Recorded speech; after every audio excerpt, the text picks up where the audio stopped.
35 years of blood, sweat, and tears have been poured into his craft. He sits alone in his workshop, contemplating the remarkable yet underwhelming feeling of reaching the end. With a cigarette in his mouth, he faces the conclusion of his long journey.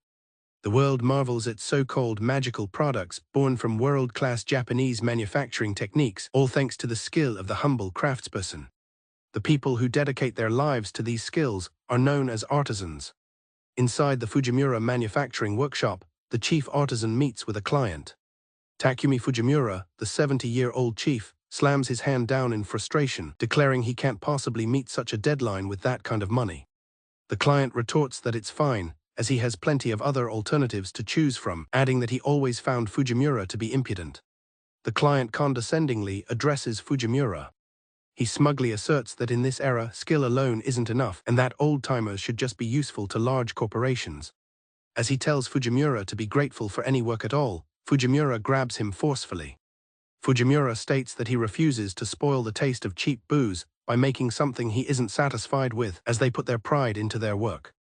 He angrily tells the man to get out of his sight before he gets violent. As he leaves, the client smirks, muttering about the nature of artisans and warning Fujimura not to think he'll get away scot-free. The client's parting words promise that he will report this violent incident to his superiors. Fujimura sits down, defeated, realizing his financing is now completely gone. He wonders what he'll do now, questioning if any place would hire an old man like him. He looks at his trembling hand, a sign of his age and distress. He muses that up until now, this has been the only world he's ever known, and he has no clue what else to do. He reflects on his solitary life, being single with no parents or children, but resolves to make it work one way or another. He puts out his cigarette. He stands outside, gazing up at the Fujimura manufacturing building. He recalls his younger days, thinking about all the good and bad times he's had here. This place is where he learned everything he knows. He fondly remembers the day he gained his independence, standing proudly with his crew. He reflects that time flew by, and before he realized it, he was already 70, concluding that his life was a job well done. However, he admits to one regret: he always wanted to take a shot at the world with his own unique techniques. As this thought crosses his mind, he suddenly collapses. He collapses onto the pavement outside his workshop. He gasps for air, feeling a sharp pain in his chest. It dawns on him that he was so absorbed in his work that he completely neglected his health. His last thought is a desperate wish for more time. Fujimura awakens, now young again, lying in a field in a breathtaking and surreal fantasy world. He groggily comes to his senses. He sits up, surveying the alien landscape around him. Confused, he takes in the sight of the strange floating plants and cliffs. In the distance, a towering, fantastical castle stands amidst the floating landmasses. He looks on with a bewildered expression. A mysterious panel pops into his vision. It identifies a new ability he has acquired, the eye of the master craftsman. He looks back, a sense of confusion on his face. He recognizes his old workshop, which seems to have been transported with him. He struggles with his oversized clothes, wondering what is going on and why he collapsed. Her sword strikes the stump with a loud clang. Fujimura watches from a distance as a young woman trains with a sword. The young woman, Frau von Freya, pants with exertion, her face smudged with dirt. She lets out a yell as she brings her sword down. The recoil from the impact sends her prosthetic arm flying off. The metal arm lands uselessly in the grass. She looks on in dismay. Fujimura identifies the object as a prosthetic hand. He calls out to the young woman, asking for directions. He smiles, explaining that this old man seems to have got himself lost, and asks if she would mind hearing him out. Frau looks at him, surprised and wary. Frau is taken aback, questioning why he would call himself an old coot. Seeing his reflection in a piece of metal, Fujimura realizes he has somehow become young again. He adjusts his work jacket, which now fits perfectly, remarking that nothing puts him more at ease than this style. He looks at his young face and decides that what he is experiencing must be a dream. He muses that turning back into a kid on a trip to Europe is one hell of a dream, especially since he's never even left the country.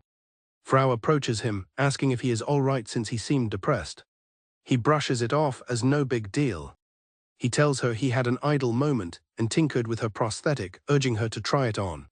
She reattaches the prosthetic arm. Frau is shocked by the quality of the repair. She flexes her fingers, amazed by the lightness, range of motion and perfect unity, exclaiming that she can't believe he did it in such a short time. In awe, she tells him he is just like the dwarves of legend. Fujimura crouches nearby, confused by the term dwarves. Frau gushes that dwarves are a fabled race excelling at smithing, said to have been granted legendary arms by the apostles of God to give to famous heroes. Fujimura wonders what a hero is. She dreams of wielding such magical weapons, like a sword that unleashes lightning or a staff that can revive the dead. Fujimura is baffled by the mention of magic and a demon king. She adds that the demon king's army has been revived and is active once more. She wistfully states her dream is to become a splendid hero, wielding those legendary weapons. She laments that in reality, she's a powerless healer who was dismissed from her party and is now a solo adventurer. She chuckles that it's tough doing everything with one arm. Fujimura, having listened to her entire story, is utterly confused about what kind of person she is. Fujimura concludes that he's somehow found his way into some idiot's dream. He remembers that on TV, the trigger to wake up is always the same. He delivers a whopping great smack to his own face. He reels from the impact, exclaiming that it really stings. Frau rushes over, asking if his face is okay. Frau uses her staff to cast a healing light spell. The spell envelops his face in a warm glow.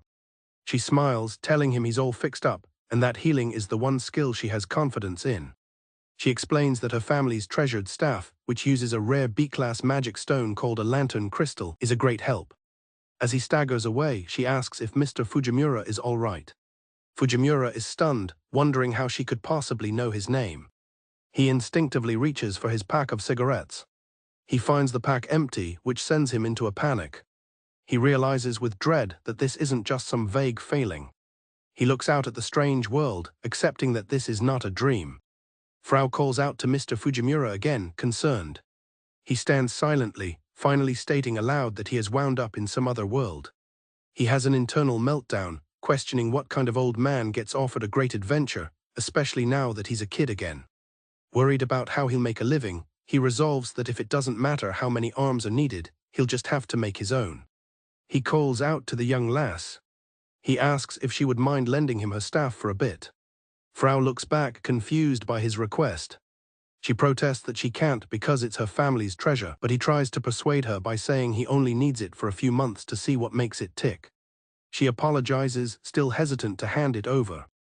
Fujimura is taken aback by her refusal. Frau begins to realize that this situation is actually real. He resorts to making a bizarre, tearful expression to guilt her into agreeing. His strange face makes Frau incredibly uncomfortable. With the staff in hand, Fujimura cheerfully thanks her, saying he'd expect no less from a young woman aiming to be a hero. Frau quietly reminds him that she is only lending it to him. Fujimura suggests they head to the workshop for food and also asks for a book about this world, to which she agrees. While examining the staff, Fujimura realizes he can not only speak the language but read the letters as well. He formally introduces himself to the young lass, who tells him her name is Frau. Frau calls out to him, saying there is one more thing he needs to know. She warns him to never go near the northern mountains, especially at night, due to reports of eyeless appearing there. Fujimura repeats the name, intrigued. She confirms, describing it as a bat-like monster with a subjugation rank of BBB, a demon of the night that destroyed many villages. She adds that while it was supposedly slain years ago, eyewitness reports have become disturbingly frequent. Fujimura shouts at her to be quiet, saying he has enough on his plate. Frau apologizes, taken aback by his outburst.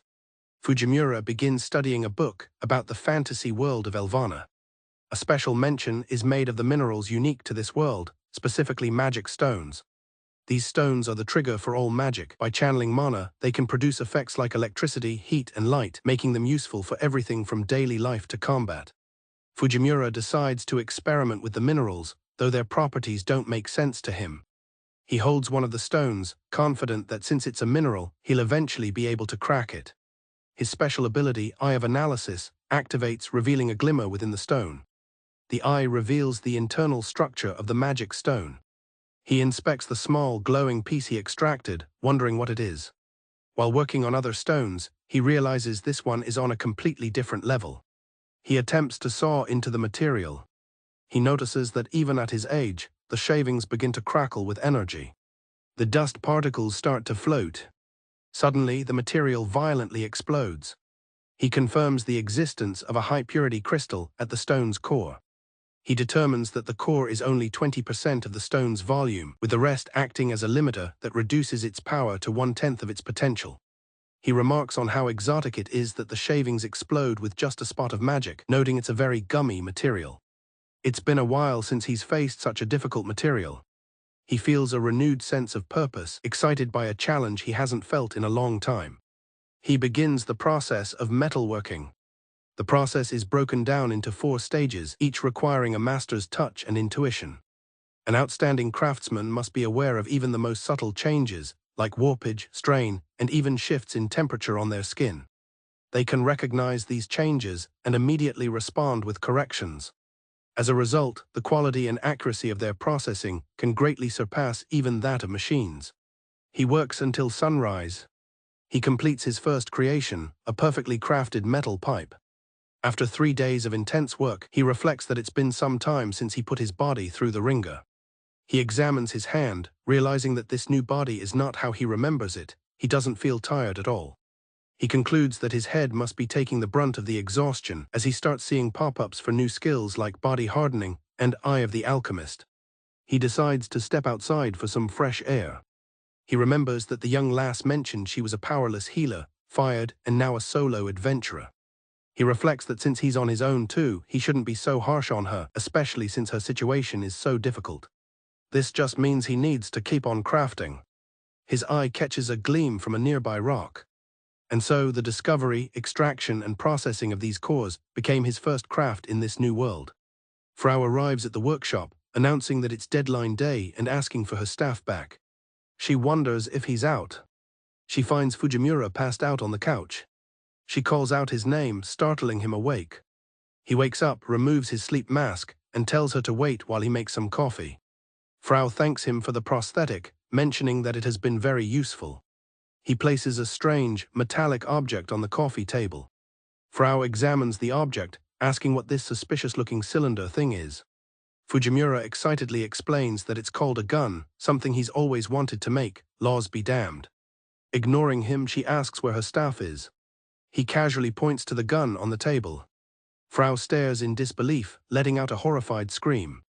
He boasts about his creation, the world's first magic gun, made with his own patented core metal, calling himself a genius. Frau, horrified, demands to know what he has done and tells him to change it back.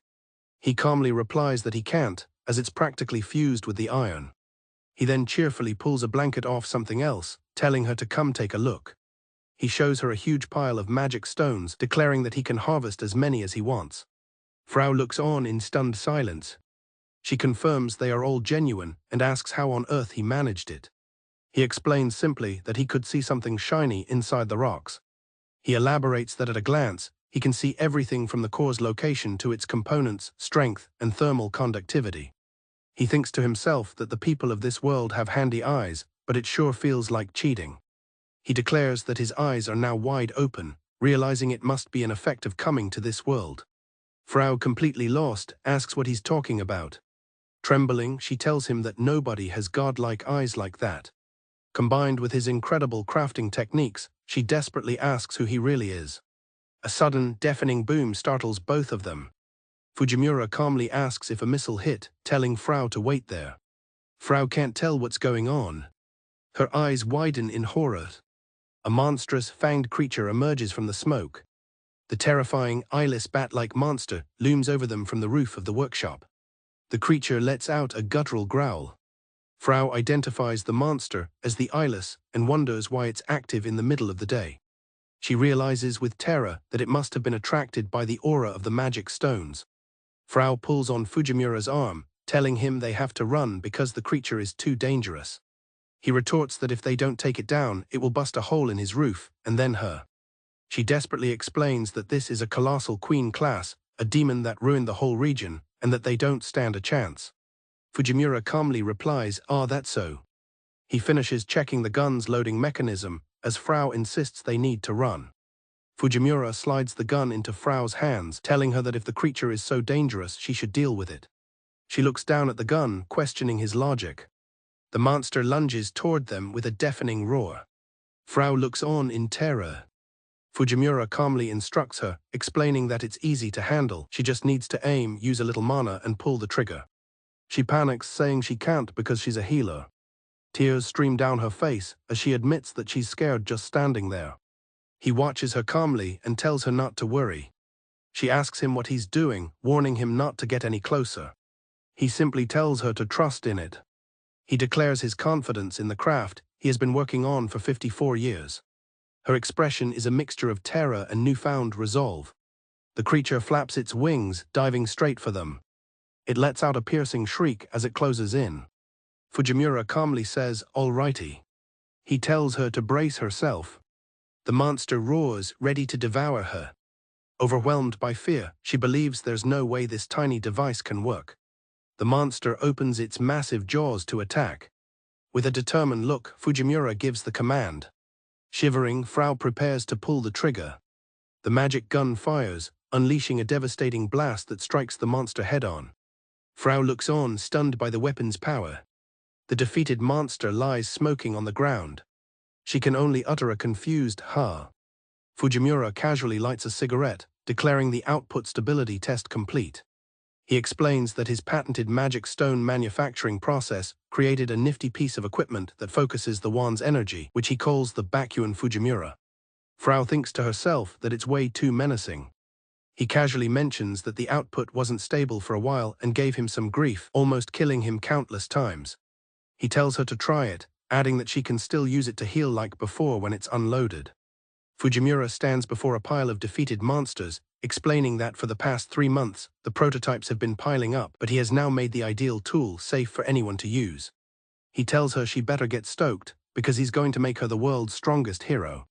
Frau is utterly bewildered. He declares that he will then prove his crafting skills to the world, and the Demon King will be their prize catch.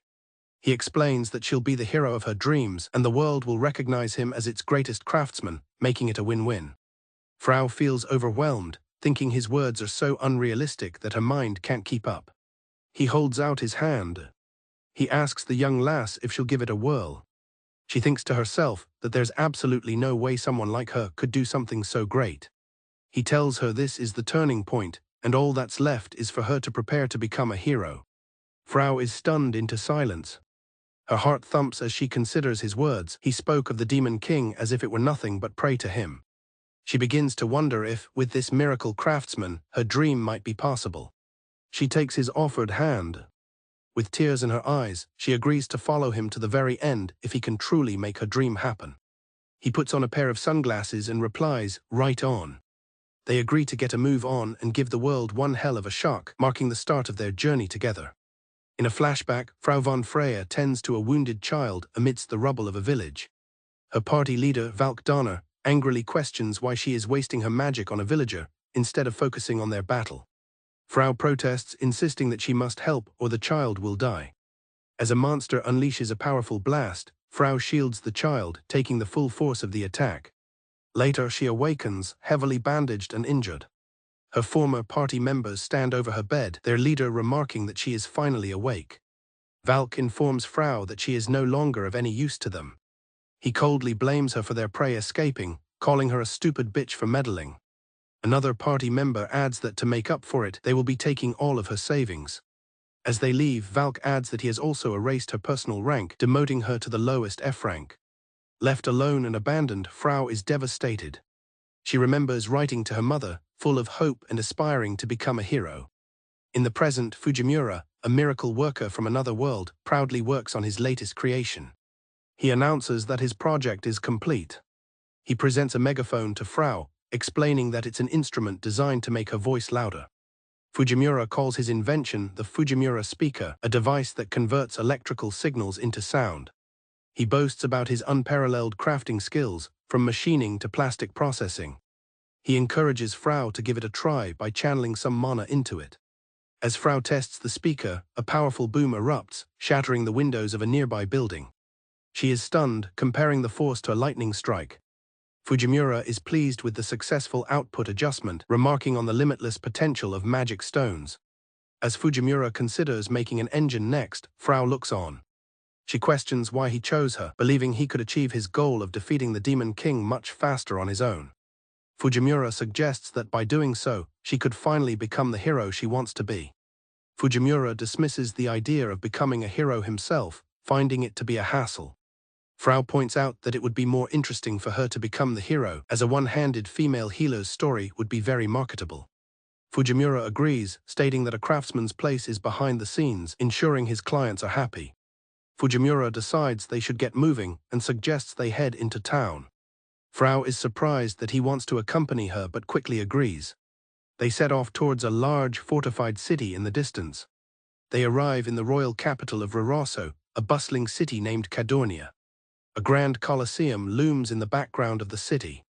People of various races go about their day, shopping at market stalls. Many enjoy themselves in the city's taverns. Fujimura is amazed by the sights of this new world. Frau, worried about their strange appearance, urges him not to stand out. He retorts that she's the strange one for being completely wrapped up on a sunny day. She nervously explains it's to cover her face.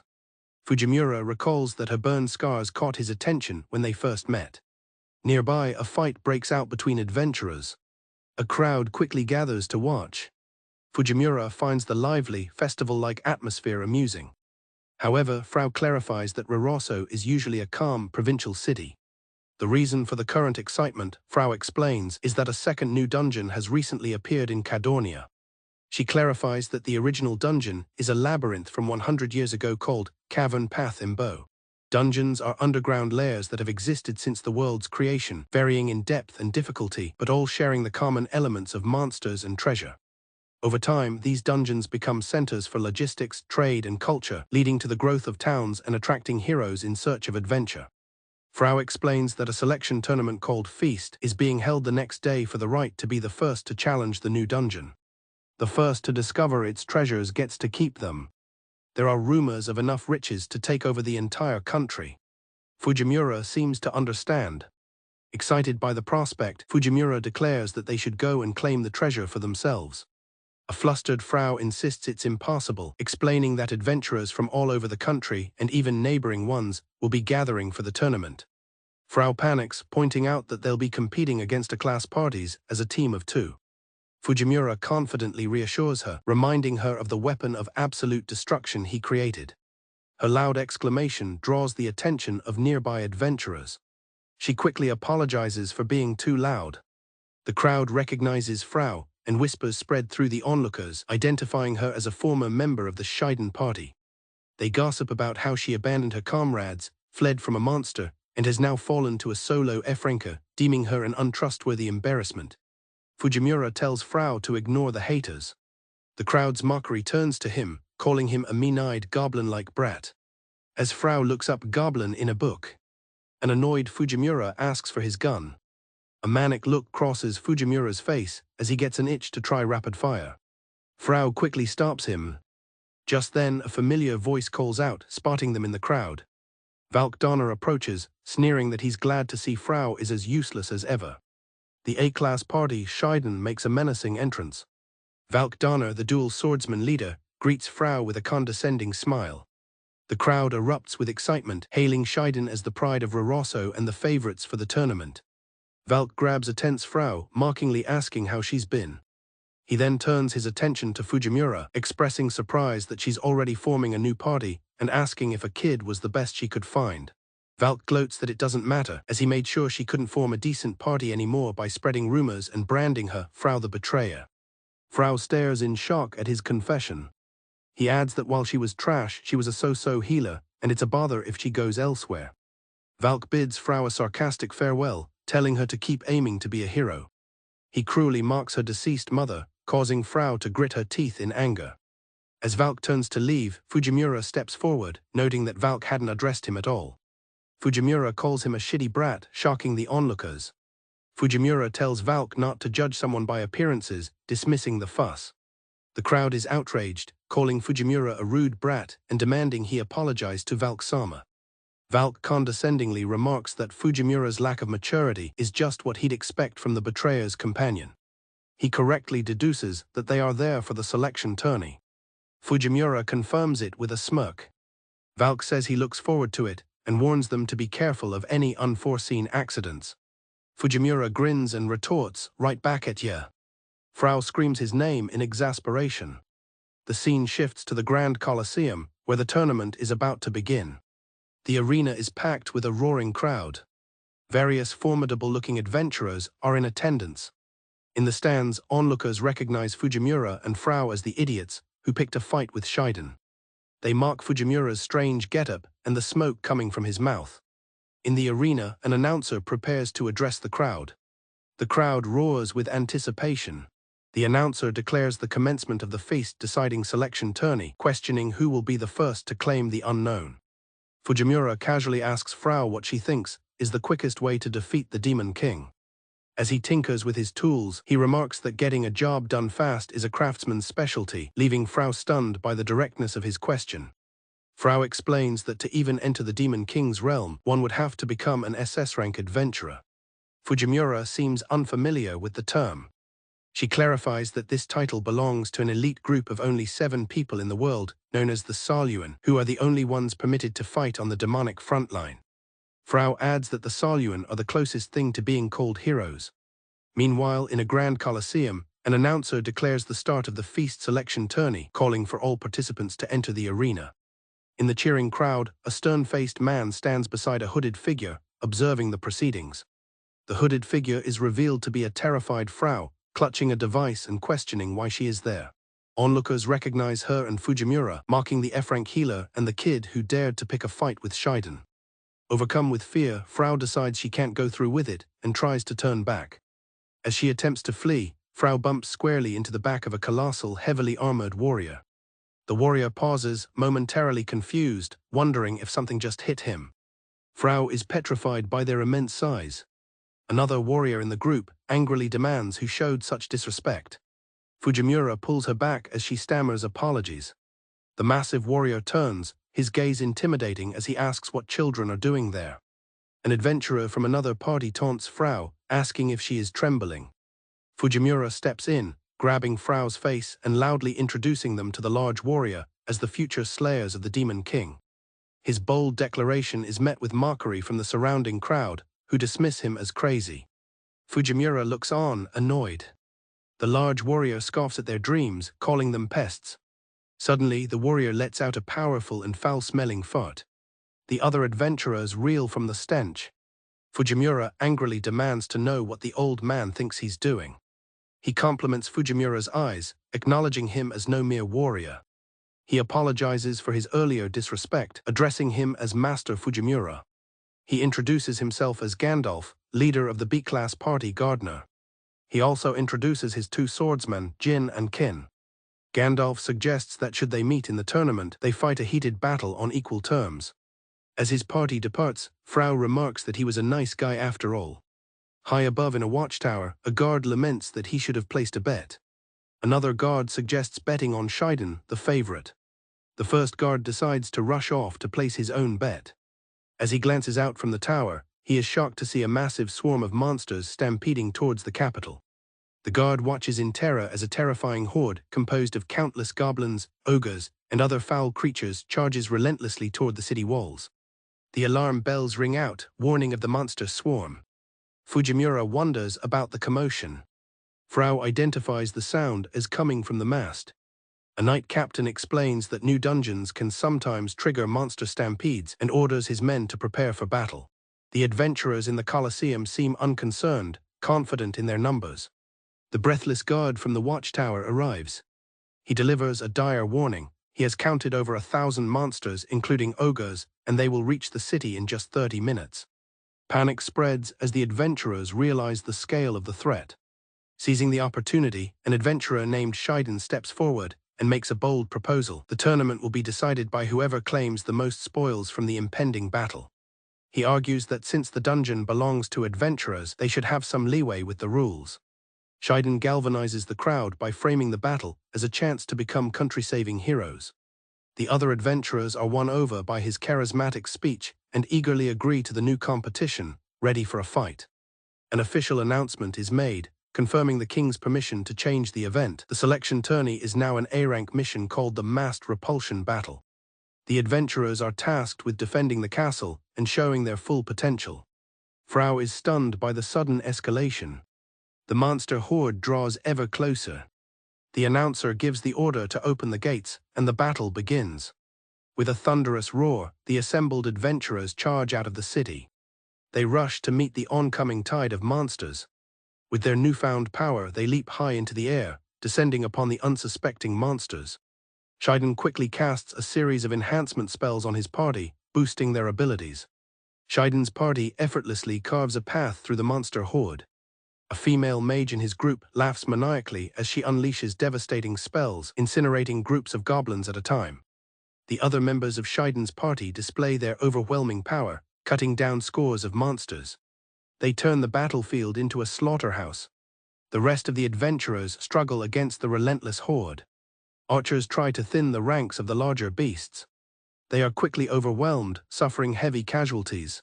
Back at the gate, Fujimura tries to push a terrified Frau onto the battlefield, but she resists. She cries that she was never fit for the tournament to begin with. Her eyes then fall upon a grievously wounded adventurer collapsing nearby. The grim reality of the battle sets in. Seeing the injured fighter, Frau's fear is replaced by a steely resolve. She dashes onto the chaotic battlefield, making her way towards the fallen adventurer. Fujimura watches her, surprised. The wounded man coughs up blood. He is shocked as his injuries vanish in a flash of light. Frau stands over him, relieved she made it in time. The healed adventurer stares in disbelief. His awe is cut short by a warning from another as an ogre bears down on them. Just as the ogre attacks, Gandalf intercepts it with his massive shield. He calls for his swordsmen, Jin and Kin, who swiftly dispatch the surrounding monsters. The giant warrior then turns to Frau, asking if she is unharmed. A shaken Frau thanks him for the rescue. Gandalf questions her actions, warning that she is jeopardizing her chance in the tournament. Frau simply smiles, declaring that as a healer she cannot abandon anyone in need. She adds that her late mother would have done the same. Gandalf seems intrigued by the mention of her mother. Frau reflects on her mother, Mers von Freya, a selfless woman she deeply respects. She declares her ambition is to become a hero and surpass the dream her mother once held. She explains that to her, a hero isn't just someone who defeats the Demon King, but someone who becomes the very essence of hope for the weak. Gandalf recalls the legends of Mers von Freya, remembering her as the head of a noble family and the first female Saluan. He also recalls the rumor that she died 15 years ago in the Great War and is astonished to meet her daughter. Moved by her conviction, Gandalf and his party form a protective circle around Frau, telling her to focus on healing while they ensure her safety. Frau is touched by his words. He states that it is the duty of old soldiers like him to defend the ideals of the younger generation. Fujimura claps Gandalf on the shoulder. He casually suggests they share a drink once the battle is won. Gandalf bursts into laughter at Fujimura's carefree attitude and agrees, vowing that they will both survive to see it happen. Frau greets Gandalf and his party. Shiden and his party appear on the scene. He addresses Frau with mock politeness. He notes her improved healing abilities. He then cruelly remarks that it is all a waste, reminding her of his efforts to spread rumors and destroy her reputation. Gandalf asks Shiden about these rumors. Shiden dismisses the question, telling him it does not matter since they are all about to die anyway. Frau watches in horror. With a sudden, brutal twist, Shiden snaps Gandalf's neck. Shiden gloats that the weak have no voice, only the stories of the strong are ever believed. Enraged, Jin and Kin call him a wretched cur. One of Shiden's party members moves to intercept them. The witch in Shiden's party attacks Jin and Kin with a powerful spell. She offers a fake apology for the accident. Her allies join in the mockery, threatening more friendly fire. Frau looks on in tears. Shiden proclaims that weakness itself is a sin. He callously kicks the fallen swordsmen aside, saying the weak should listen to the strong. He turns to Fujimura, asking if he now understands how the world truly works. Shiden prepares to deliver a finishing blow, telling Fujimura to learn his lesson in the next life. However, his attack is unexpectedly blocked by Fujimura's wrench. Shiden is momentarily stunned. Fujimura comments that you find bullies everywhere. He reflects that while his own world was full of harassment, being in this one at least allows him to deal with it directly. He announces his intent to handle things Showa style.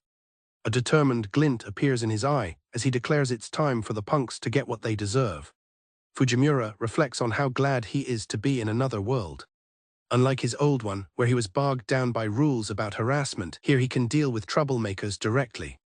With a determined look, he declares it's time to go Showa style and teach these punks a lesson. A menacing figure asks who exactly is going to beat up whom. Fujimura is stunned, realizing his A-class attack was just blocked by his opponent. He wonders if it was just a fluke, unable to believe a brat like that could see through his move with a single hand. Frau looks on nervously. A worried Frau calls out to Fujimura. He, however, is unfazed by the sudden appearance of a new threat. He confidently challenges a giant mantis monster to show him what it's got. Frau panics, questioning what Fujimura is doing. As the mantis lunges, Fujimura calmly sidesteps its attack. Frau watches in utter shock. He then unleashes a furious barrage of blows with his wrench, overwhelming the creature. Fujimura casually inspects his wrench, remarking that it's a fine piece of equipment.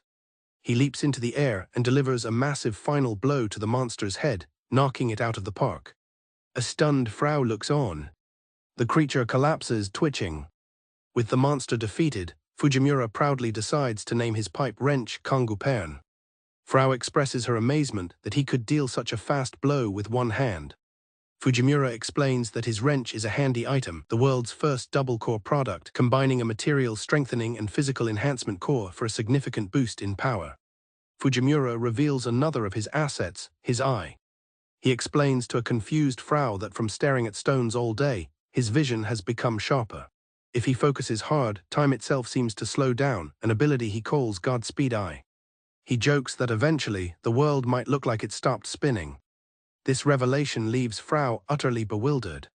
Fujimura snaps Frau out of her daze, calling out to the young lassie. He warns her that the fallen adventurers are in trouble. He reminds her that she can still save them. With a jolt of realization, Frau agrees and dashes off to help.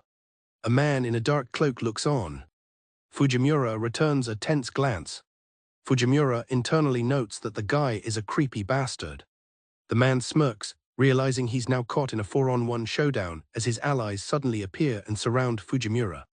The man warns Fujimura that this is the end and that he'll make him regret underestimating adults. He declares with a crazed grin that they're going to slaughter him. Suddenly, one of his allies is sent flying by a powerful punch from a large, muscular warrior. The muscular warrior holds up his defeated opponent, marking him as a piece of trash for flying at him out of nowhere. The surrounding adventurers look on in shock. The fallen man tries to get up, only to collapse again. The man in the cloak crouches over his fallen ally, asking what the matter is. Trembling in fear, the defeated man stammers that it's here, questioning how such a monster could be in this place. A moment later, a colossal spiky foot slams down with a deafening boom. The colossal creature looms into view. It's the Ogre King, a monster with an estimated subjugation rank of Special A. He is also known as the Lord of the Black Forest and ruler of the goblins. The Goblin Lord stands fully revealed, a hulking, armored behemoth wielding a massive, brutal weapon, casting a terrifying shadow over the battlefield. The adventurers frantically call for fire attacks. The Goblin Lord charges forward with earth-shaking steps.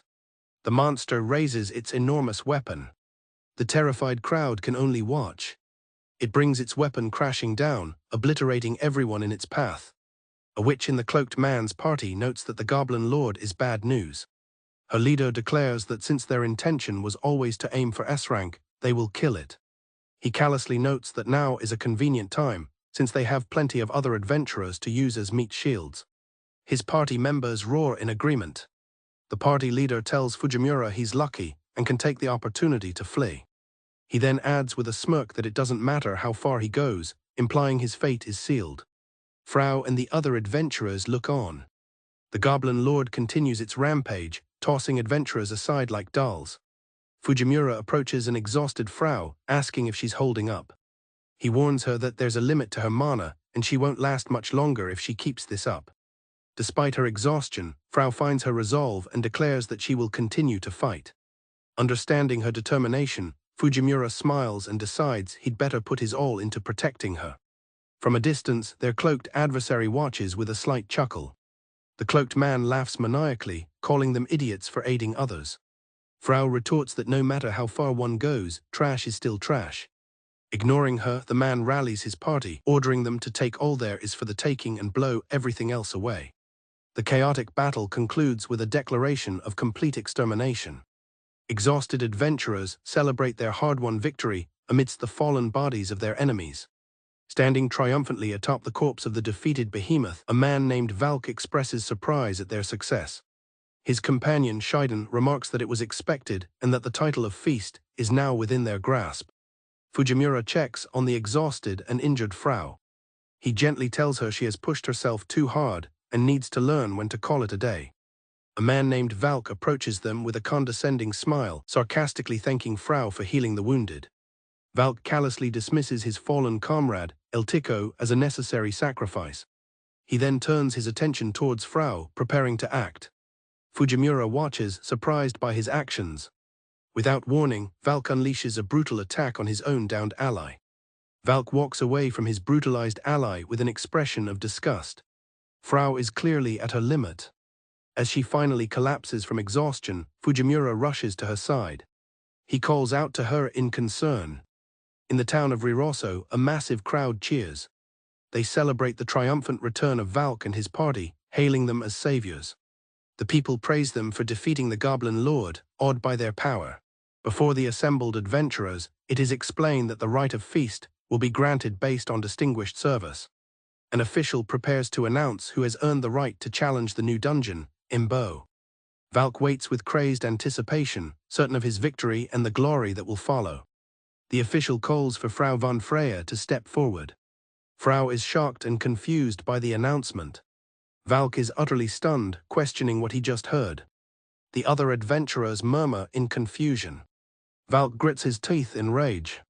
He explodes in fury, screaming that he was the one who defeated the behemoth and questioning what right a worthless piece of trash like Frau has to be the feast. Onlookers comment that he seems to think he defeated the monster all on his own. One of the adventurers confronts Valk, telling him his A-class status has gone to his head. A large group of warriors then steps forward, declaring their unanimous support for Frau, explaining that they all owe her their lives. Valk is left speechless, unable to comprehend the sudden shift in allegiance. Fujimura pats a stunned Frau on the back, congratulating Miss Feast. Valk loses his composure completely, demanding to hear the judgment from the king himself. The armored official tells him to give it up, as the decision has been made. Valk refuses to listen, insulting the official dismissively. The royal knights immediately surround Valk, their weapons drawn. The official chides him for his lack of perception. Suddenly, two new figures arrive. One of them tells the enraged adventurer to watch his manners. The official removes his helmet, revealing himself to be Lord Gandalf de Riroso, the 17th King of Riroso. Fujimura and Frau are stunned by the revelation. King Gandalf then cheerfully addresses Fujimura, reminding him of a promised banquet. Valk is horrified, finally understanding the gravity of his disrespect. The king tells Valk that it is a shame, and that stories of his misdeeds will now spread across the land. He acknowledges Valk's strength but states that strength alone is not enough, as the world would be a hollow place without heart. Turning to Frau, he explains that from a true hero, he expects only one thing. The king and all his knights kneel before Frau. He explains that the one thing he expects is a righteous heart, the spirit of those who become stronger for the sake of others. He describes this as a persistent soul bearing noble conviction. Frau reflects that she has always wondered about something. She questions how someone like her could become a hero. She remembers her past, feeling apart from everyone else. Fujimura explains that, funnily enough, she was chosen because she did not attack anyone. Despite being a one-handed F-ranker with nasty burns, a loner who hated the country, she was selected. He tells her it has been tough, but she has a lot to be proud of. Overcome with emotion, Frau finally lets her tears fall. Fujimura encourages her to keep going as she is, assuring her that she has been on the right path all this time. King Gandalf announces that the night's revelry is courtesy of the royal family, urging everyone to drink their fill. A masked guard looks on in dismay at the chaotic scene. Another guard questions why the banquet is being held in a tavern instead of the more dignified castle. The king dismisses the idea, declaring the castle too uptight, much to Fujimura's amusement and immediate regret. The masked guard tries to intervene with the rowdy patrons. Frau quietly takes it all in, sipping her drink. A group of adventurers raises their mugs to Frau, expressing their immense gratitude for her incredible healing ability. Blushing, Frau reflects on how they all foolishly got swept up in rumors and is thankful for the king's influence. One adventurer curses Valk, vowing to beat him up the next time they meet. Another is confident that with Frau's healing, they can take on anything. The conversation shifts to the daunting territorial boundary with the demons, a place called Adzuma. They acknowledge that the demons are abnormally strong, making the idea of fighting there seem like a pipe dream. The threat of the demons is elaborated upon. They possess regenerating bodies as hard as steel and seemingly limitless mana. Worse, they are intelligent, capable of understanding human language and even flight. Their army is a formidable force, comprised of 18 divisions under 6 generals, all led by the Demon King, making even a single commander a monumental challenge. Fujimura approaches, asking what the group is chatting about. He becomes tearfully proud of Frau, commending her for being a true go-getter. The moment is interrupted when a large, horned man grabs Frau's head, disdainfully questioning if she is truly the chosen feast material. The horned man scoffs at the idea of a healer being chosen, dismissing Frau as a helpless woman. He taunts her, suggesting the praise has gone to her head. An angered Fujimura grits his teeth, offering to take the man's place. Before he can act, another figure intervenes, grabbing the horned man's arm. The horned man looks over in surprise. The intervention comes from a tall, silent elf woman standing over a passed-out Frau. Her imposing presence alone seems to make the room tremble. The elf's beauty captivates everyone. The other adventurers are stunned, wondering who this gorgeous person is. Frau is also in awe of her pretty eyes. The horned man confronts the elf, asking what she wants. He crudely suggests they go to his room to chat. Without a word, the elf delivers a powerful headbutt to the horned man. He is sent flying across the room, knocked unconscious. Fujimura watches with a satisfied grin while Frau looks on in shock. The elf declares coolly that she will not forgive any insult directed at Frau. Frau is completely baffled, wondering how the elf knows her name. She timidly asks the woman who she is. The elf removes a skull-like mask, revealing her face. Both Frau and Fujimura gasp in recognition. It is Ms. Eltiko, who calmly announces that from now on she will be accompanying them. Frau and Fujimura are utterly stunned by this turn of events. Fujimura quickly accepts Eltiko's declaration, complimenting her headbutt. He then moves on to what he considers more pressing matters. He pulls out a bottle of Japanese sake from his bag. He explains to a curious Frau that it's a treasured item from his home. Frau realizes with exasperation that retrieving this bottle was the real reason for his earlier delay. Frau reflects that her life changed the moment she met Fujimura. With a small smile, she decides to join him for a drink as a show of gratitude. However, Eltiko quickly becomes the center of attention, surrounded by admirers enchanted by her and the sake. Seeing this, Frau begins to sulk. Annoyed, Frau grabs the bottle of sake and declares she'll drink too. Fujimura warns her not to overdo it. She immediately collapses onto a nearby couch, fast asleep. Fujimura worries she'll catch a cold sleeping there. Eltiko quietly notes his concern. Eltiko approaches the sleeping Frau, blanket in hand, and announces she will warm her. She then begins to strip off her own clothes, intending to provide body heat. Fujimura rushes to stop her, realizing her intentions are misguided. He understands she's just a natural-born airhead. As dawn breaks, the time for celebration is over. The group stands before a line of guards. Eltiko, now carrying a massive pack, is ready to depart. They stand before a massive fortified gate, ready to begin their journey. King Gandalf gives the party a royal send-off, wishing them good health and a safe journey. Fujimura confidently promises to return with incredible stories. Frau looks toward their destination, the new dungeon, Imbo, with a mix of determination and apprehension. Fujimura muses about the nature of the labyrinth and his own reincarnation. Frau cuts through the speculation with grim determination, vowing to give it her all. Fujimura excitedly announces it's time for a treasure hunt as the three adventurers step through the gates. The story introduces a young elf girl living a sorrowful fate. Her name is Eltiko. Despite being an elf, she was born with the cursed omen of black hair and possessed negligible mana, branding her a heretic within her clan. She was frequently abused by others. The other elves would torment her. As an orphan with no knowledge of her birthplace, Eltiko spent her childhood believing that she did not belong. A defeated Eltiko lies on the ground in a desolate landscape. A disdainful onlooker remarks that it is over for them and calls Eltico a waste of space.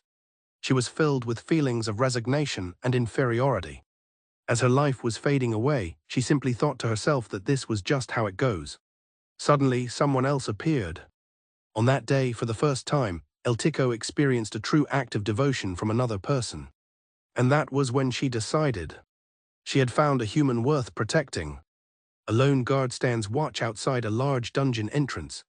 He yawns, wondering how far the party that entered 3 days ago plans on going.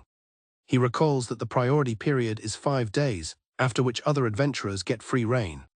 He briefly daydreams of quitting his job to become a dungeon millionaire. However, he quickly remembers he still has house payments to think about. His thoughts are interrupted by a loud boom from the dungeon entrance. The guard is startled, wondering what the noise was. As the dust settles, a figure steps out, remarking how they have missed the sweet, fresh air. Fujimura emerges from the smoke, admitting he just wanted to use the line about sweet, fresh air. Eltico offers a cloth to a coughing Frau, telling her to use it because her face is sullied. The party members nonchalantly chat about the dungeon master, a crab, having been a persistent but tasty foe. The guard is stunned, exclaiming that his liege has returned after traversing the dungeon. Frau approaches the waiting king and his retinue, presenting the information they gathered about the dungeon. The king and his men are visibly shocked. Fujimura boasts that they got their hands on plenty of new stones, cheekily noting their surprise at how quickly the party returned. The king stares in awe at a glowing orb, asking if it is the mythical SS-grade transition crystal. Fujimura confirms that it is. However, he explains that he can only use it to travel to places he has already visited. He then summons another mythical grade stone, the spatial storehouse, mentioning he's ready for a hot bath. He adds that he found a bunch of other interesting stones and is itching to get them back to his workshop. The king mutters in disbelief about the discovery of 2 mythical stones, one being the great hero's transition crystal. A pair of adventurers remark that picking up 2 SS-grade items in one go is an incredible feat. One sees an opportunity. He asks Fujimura if they can tag along. Suddenly, a massive, dark creature looms over them. The sight causes Eltico to flinch. One of the adventurers starts to warn the others to get out of there. He is suddenly and brutally decapitated. The creature's massive appendage slams into the ground. Fujimura is caught in the ensuing blast. A massive, spined creature towers menacingly over the group. Fujimura wonders what in blue blazes it is. The second adventurer screams in agony as he is attacked. A third adventurer grabs Frau, desperately pleading for her to save the man, exclaiming that the top half of his body is gone. Frau tearfully apologizes, explaining that with her current power alone, she can do nothing for them the moment they die. The creature's tough exterior begins to crack. Eltico shudders as it transforms. Its bony appendages click and shift into a new shape. The creature's transformation completes, revealing a menacing skeletal humanoid form with multiple arms raised and a halo-like crown upon its head. Frau pants in exhaustion and fear. The transformed creature speaks with a scraping voice, asking what kind of stones they found. The guards are stunned that it spoke. The king grimly identifies it as a variant that understands human language. The king identifies the fiend as a member of the demon clan. The guards are shocked by this revelation. The creature confirms this, explaining that the demon lord told it of suspicious happenings at this cave. Cracking its knuckles, it decides to start by flattening all the ants first. The demon introduces itself as Death Bludgeon Matara, the 6th Division Vice Commander. The guards are terrified, realizing they are up against a ranked demon. Fujimura remarks that this happened a bit faster than he expected. He grins with anticipation, stating that he's getting goosebumps and cannot wait to find out just how strong the demons are. Fujimura grins, feeling goosebumps of anticipation as he prepares to face the demon. He declares his excitement to find out just how strong the demons are. The demon clenches its fist, mocking the pride of the humans. As Fujimura and his companions look on, one of them curses at the sudden development. The creature slams its fist into the ground, shattering the earth with immense force. The demon stands menacingly over the cratered landscape, its attack revealed to be the demonic iron mallet. The nearby soldiers stare in horror at the devastation. Fujimura's group finds themselves safe on a newly formed pillar of rock, having narrowly avoided the attack. Fujimura casually remarks that he's glad he brought the transition crystal, which allowed them to escape. The demon, Matara, realizes they possess a teleportation item. In response, it unleashes another furious attack. A commander orders the magic core to prepare a second volley and for the knights to aid them. The demon scoffs, declaring that such a weak attack will do nothing to it. The soldiers cry out in terror. The demon forms a dark orb in its hand. It then unleashes a devastating attack called Kaketsu, blackened blood. The dark projectiles pierce through the soldiers, decimating their ranks. As the demon stands over the fallen, it taunts that escape is impossible. The demon reminisces about the freedom of solo missions. A warrior cries out in despair, believing they have no chance against such a monster. Suddenly, Fujimura leaps through the air and strikes the demon across the head. He lands and asks the creature where it thinks it is looking. Fujimura tells the confused creature that its real opponent is right in front of it. Fujimura presents a large weapon to Frau, telling her this is the big legs and he is sure she is up to the task. The warrior panics, arguing they can't beat a demon with their firepower. He adds that Frau's weapon is for healing and they should be running away. Fujimura calmly tells him to be quiet and watch the lassie who will become the first female hero in history. Fujimura confidently introduces Frau as the one-armed hero. As Lafrel moves to protect Frau, Fujimura tells her she's blocking the shot. The warrior is shocked to hear Frau referred to as a hero. The demon questions if she is truly the hope of humanity, fated to defeat the Demon King. It scoffs at the idea that a little girl could be the hero. The demon finds the situation amusing and proposes a wager. If they lose, it will destroy their country as punishment. The warrior despairs that their country is doomed. Fujimura calmly instructs Frau to press a button beneath the hammer on the back of the weapon. Frau confirms which button and presses it.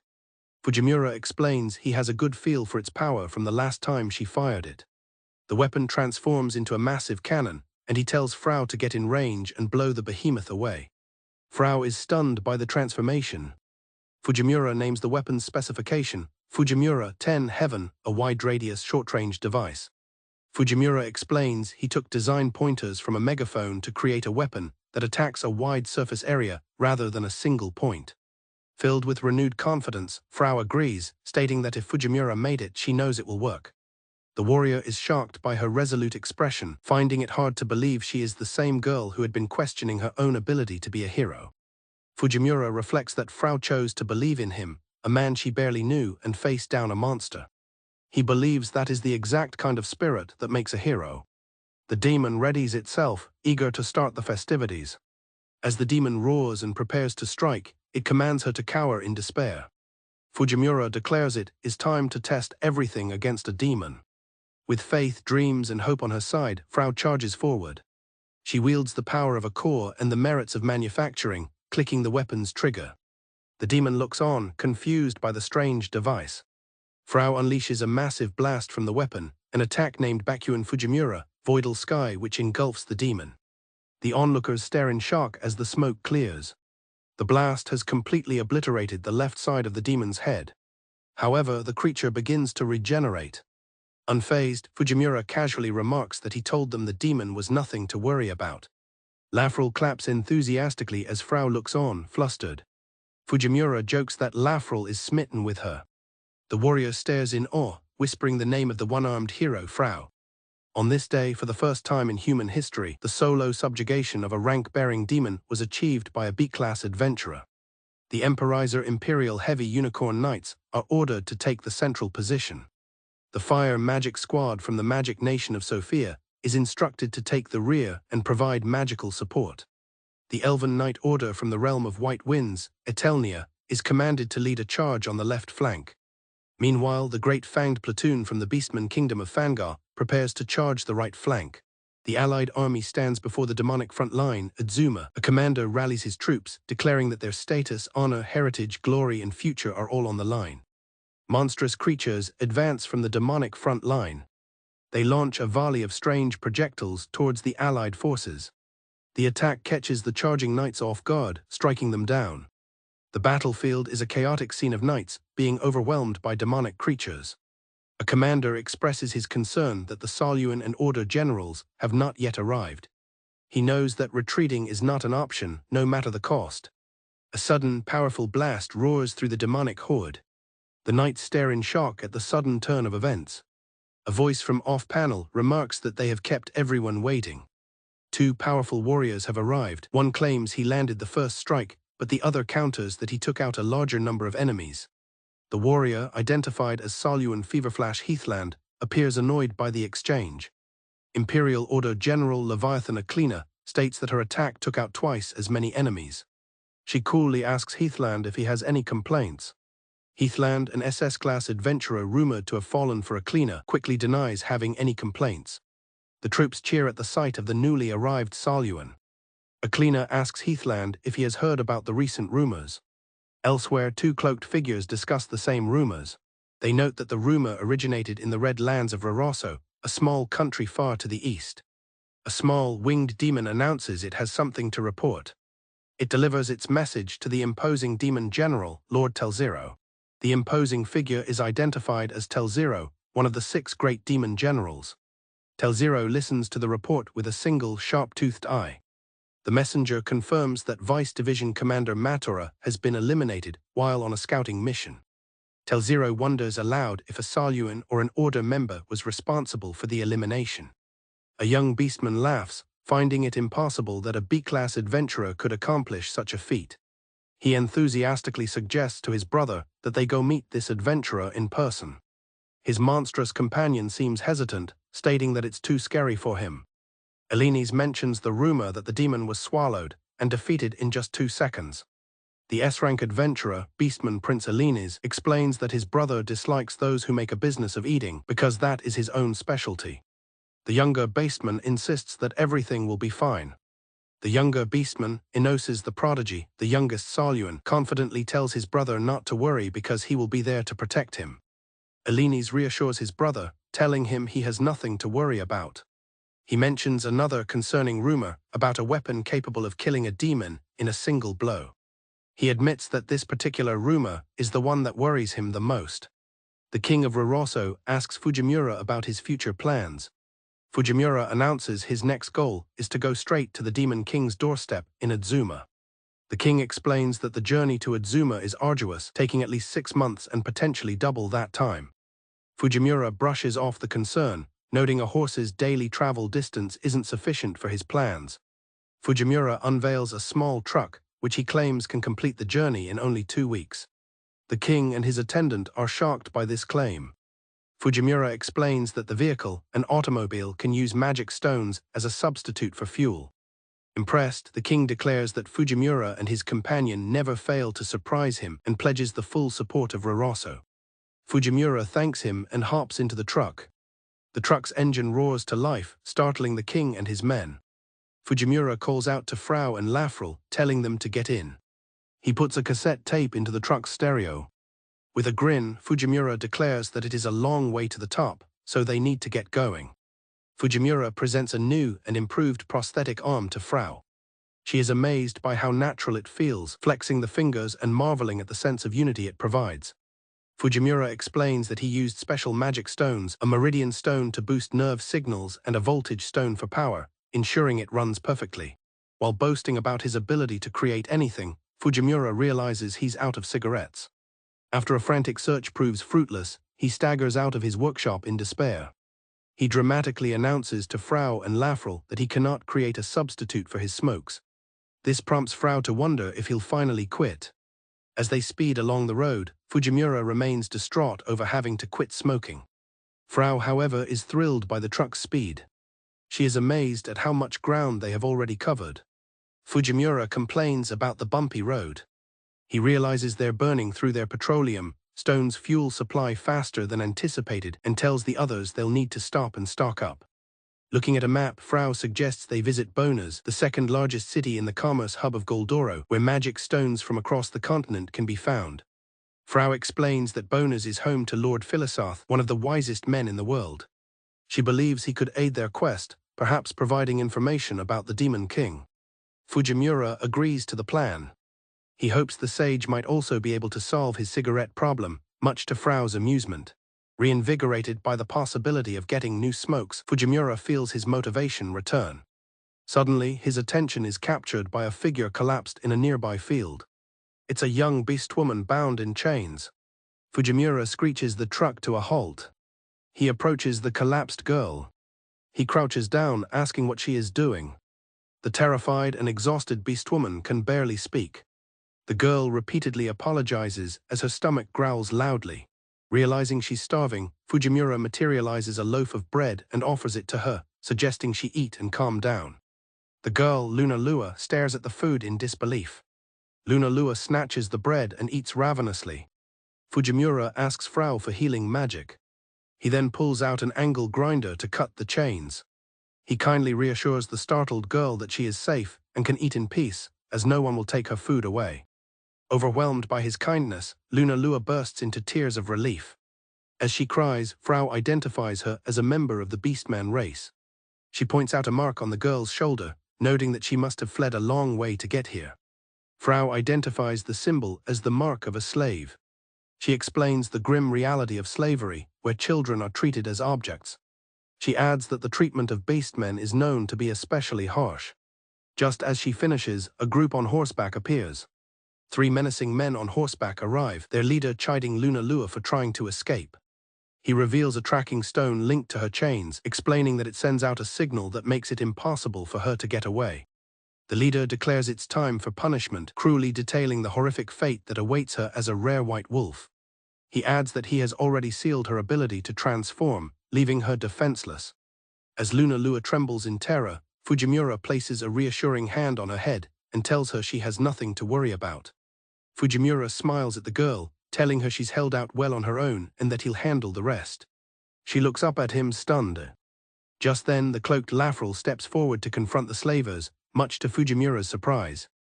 Fujimura anxiously questions Lafrel's actions, but she ignores him. The slavers' leader, underestimating her, wonders what they're trying to do. He eyes Lafrel and crudely suggests they capture the elf for themselves. In a flash, Lafrel closes the distance and strikes one of the slavers with incredible force. The man and his horse are sent tumbling to the ground. Frau is stunned by Lafrel's speed.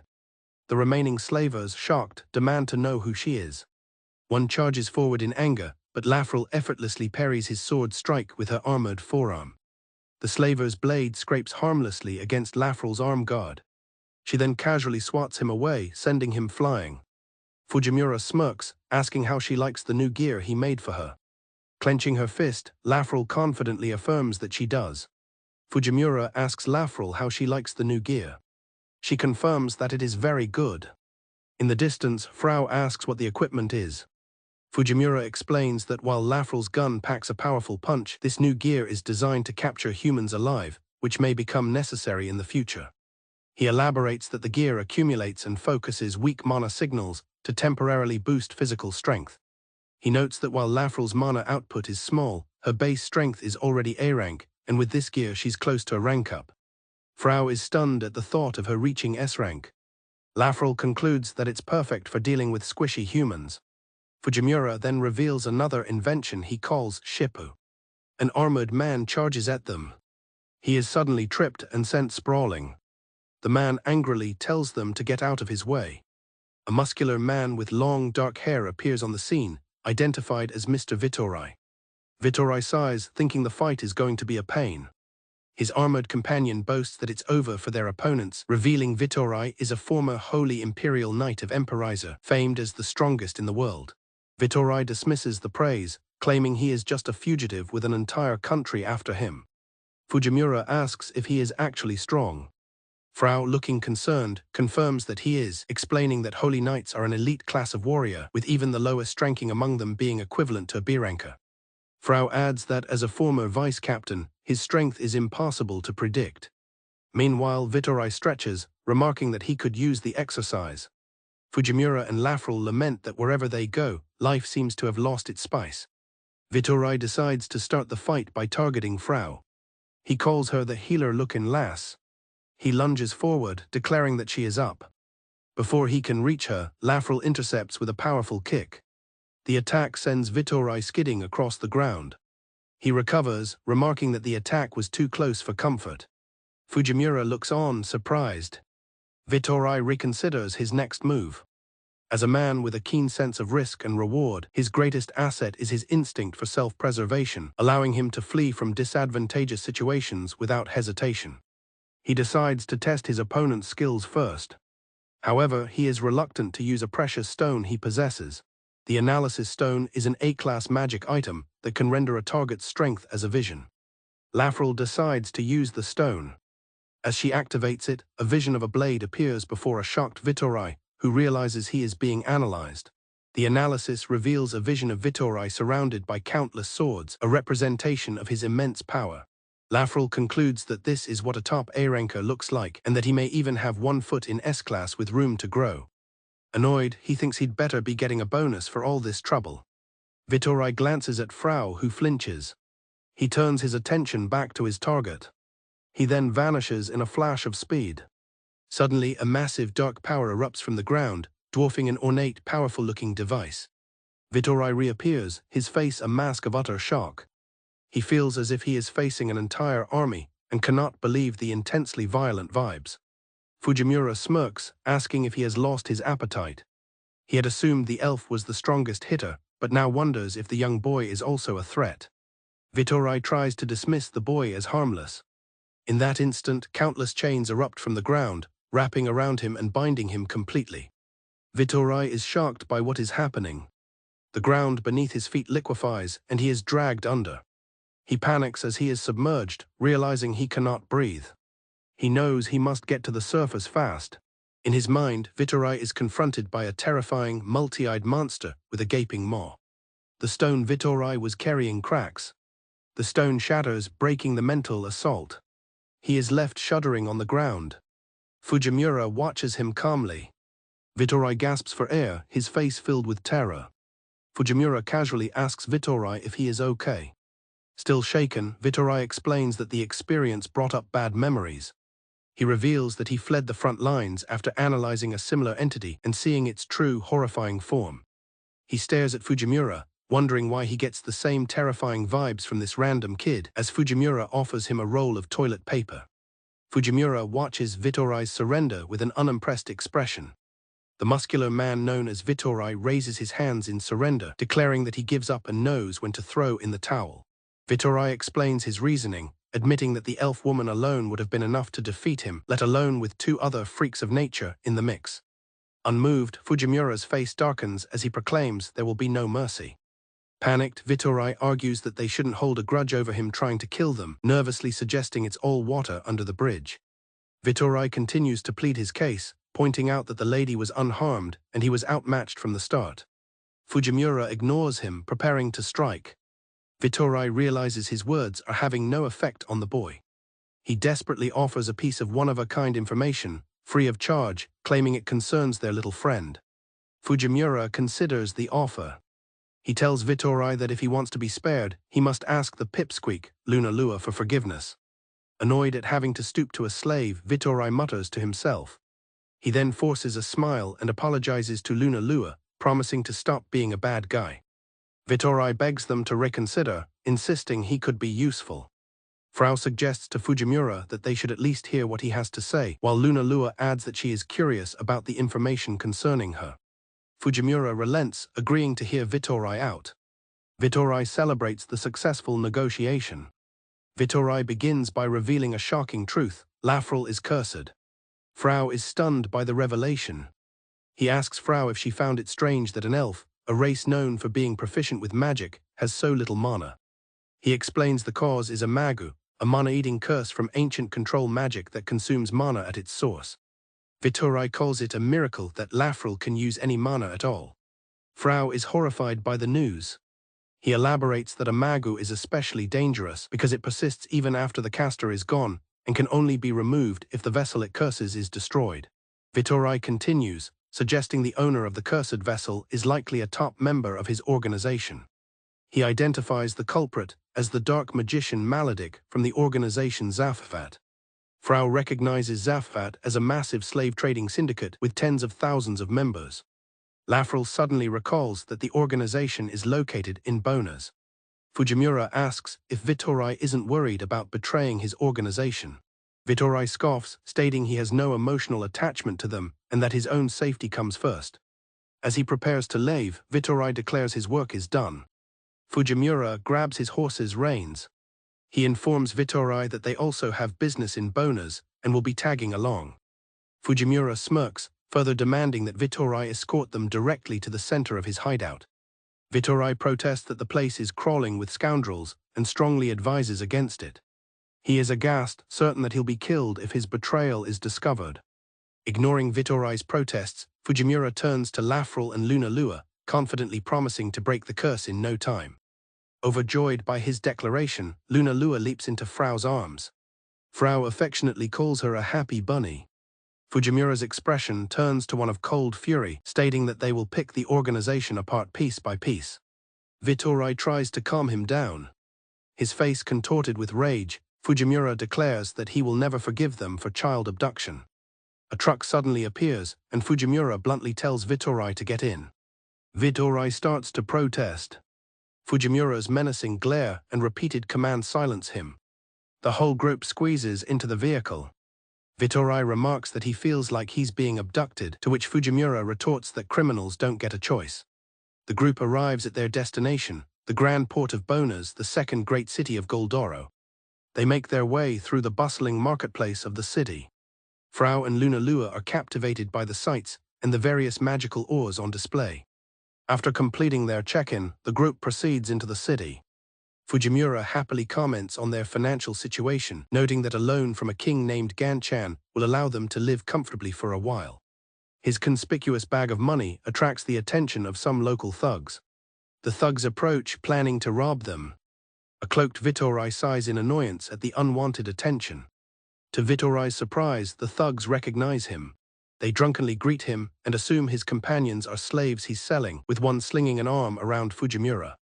Another asks Vitorai about joining their organization just before being struck down. The thugs are shocked to see their friend on the ground, wondering what the brat just did. Vitorai advises them to look for work elsewhere. Holding his wrench, Fujimura calmly informs the stunned men that their organization will soon be nothing but a pile of rubble. A craftsman named Fujimura watches a television program. An elderly woman recounts the story of her daughter, who was abducted 50 years ago. She tearfully recalls her daughter as a kind and caring child, their little ray of sunshine. Even after all this time, she has kept her daughter's clothes, regretting that she couldn't have been closer to her on that fateful day. The story has Fujimura on edge, making him want to punish the perpetrators. The woman's husband, frail and in bed, wishes he could at least see his daughter one last time. Fujimura, a humble craftsman, wonders what an old man like him could do to help. Overcome with grief, the woman weeps, feeling helpless at her age. He grips his wrench, contemplating if he might have the power to do something. The scene shifts to a bustling town at night in another world. A hooded Vitorai and Frau look on with exhausted expressions. Meanwhile, Fujimura, Lafrel and Lunalua are enjoying a massive feast, with Fujimura praising the town's quality food and drink. Fujimura announces his plans to shop for new gear the next day, and perhaps visit the great sage. Vitorai is alarmed, questioning if he means the head of the judiciary, their natural enemy. Vitorai decides it's time to leave before things get complicated. However, Fujimura grabs him, insisting the night is still young and they should find another bar.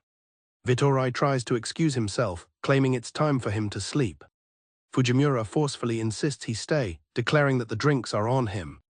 As Fujimura drags a reluctant Vitorai away, he waves goodbye to his companions. Lafrel, Frau and Lunalua watch them leave. Frau looks on with concern.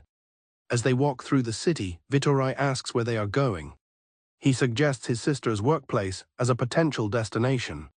Fujimura grins and reveals his true destination, Vitorai's hideout. Vitorai is stunned, realizing Fujimura's earlier talk was not a joke and that he intends to go alone. Fujimura explains that this plan is for his own selfish reasons and that he doesn't want his friends to get hurt. Furious, Vitorai thinks Fujimura is being reckless and that staying with him will get him killed. He tells Fujimura to go die on his own and makes a run for it. As Vitorai tries to flee, Fujimura instantly appears before him, radiating an intense aura. With a powerful slam of his wrench, Fujimura shatters the stone ground, stopping Vitorai in his tracks. The display of power leaves Vitorai utterly terrified. Fujimura calmly states that he should have realized he was the one asking the favor, then firmly tells Vitorai he will be lending a hand. Vitorai is in disbelief, shocked by Fujimura's incredible speed. He marvels at his incredible strength buffs, wondering who this person is. With a menacing grin, Fujimura offers a choice: help him as atonement for past sins or have his head split open. Vitorai leads Fujimura to a hidden location where giant, monstrous fish swim. Vitorai explains that this is the reason the crime syndicate Zafvat has remained undiscovered for so long. Vitorai reveals that their hideout is located in the center of the Dungeon of Boners, the waterfall labyrinth, Aquarium. He explains the hideout is on the 15th level and activates a hidden switch. The switch opens a secret passage, a direct route for executives. Fujimura questions his sudden change of heart. Vitorai claims his old knightly spirit is resurfacing. Vitorai schemes to use Fujimura to defeat his rivals and become the new leader of the organization. They arrive at the final, massive gate leading to the depths of the hideout. He explains it is made of thick steel and enchanted with a magic stone that repels all magic. The only way to open it is with a specific mana signature. Vitorai attempts to open the gate, but it slams shut. He realizes his betrayal has been discovered and his mana signature deleted. Defeated, he slumps against the wall. He tells Fujimura they've hit a dead end, as the door is now impossible to open without a magic key. Fujimura silently inspects the thick steel door. Fujimura tells Vitorai to move aside. He pulls out a set of tanks and a torch, confidently declaring that he will open the door. Vitorai laughs, reminding him that the magical steel is impenetrable without the correct mana. Unfazed, Fujimura simply states that at the end of the day, it's just steel. Putting on a pair of goggles, Fujimura grins and says he'll demonstrate something he calls modern magic. He explains that his kit is a cutting torch, a tool designed to cut through thick steel using oxygen and acetylene. Fujimura begins his work, explaining that he must first apply heat to the area. He notes the ideal temperature is between 800 and 900 degrees. Then he opens a valve to unleash a powerful jet. He explains that the key is to maintain a consistent height and speed while cutting. Vitorai watches in complete bewilderment, unable to comprehend what is happening. A perfectly cut, rectangular section of the door falls to the ground. Fujimura coolly assesses his work as not bad, while Vitorai stares in shock at the hole in the impenetrable door. Fujimura pats his equipment, remarking that it's a reliable, old-fashioned tool. He then casually mentions that for tougher jobs, they'll use plasma, further stunning Vitorai. Completely bewildered by the strange technology and unfamiliar terms, Vitorai demands to know what Fujimura is. Fujimura tells him to stop complaining. As he walks through the opening into the hideout, he states that he is nothing more than a simple craftsman. In the middle of the night, Frau stirs from her sleep. She sits up, wondering what Mr. Fujimura could be doing out so late, as he still hasn't returned. Another companion cheerfully remarks that it's prime time for adults to enjoy themselves. Frau looks out the window, assuming he's still out drinking. Down on the cobblestone street, Luna Lua trots along, sniffing the air. Frau spots her from the window and calls out, asking what she is doing out so late. Luna Lua announces with determination that she is going to find Fujimura. Frau worries that finding him in such a big city will be difficult, but Luna Lua reassures her, saying she has a good nose. Frau remembers that as a beast man, Luna Lua's sense of smell is hundreds of times more potent than a human's. Deciding it would be dangerous for Luna Lua to go alone, Frau resolves to come along. Suddenly, Ms. Eltico appears, stating she will join them as well. Fujimura stands apart from the crowd, observing the scene with a serious expression. Meanwhile, inside a cavernous hideout that resembles the mouth of a giant beast, a raucous party is underway. Vitorai explains that this is their hangout where they await orders, with 100 men on standby for protection. Fujimura and his guide, Vitorai, walk along a hidden rear path. As they walk, a massive hammerhead-like monster emerges, roaring. Vitorai states that before they can proceed, they need to take care of it. Vitorai identifies the beast as Hammershell, the one who keeps an eye on the back alleys. Before he can finish his warning, Fujimura swiftly strikes the creature down with a heavy wrench. With the threat neutralized, Fujimura casually tells Vitorai to keep moving. Impressed, Vitorai remarks that he gets the job done quickly. Vitorai leads the way, explaining that the slave room is just ahead. The word slave catches Fujimura by surprise. They enter a grim detention camp, primarily for women and children. Behind bars, dozens of captives sit in despair. Fujimura is horrified by the sight, particularly when he sees a young girl who looks like his mother.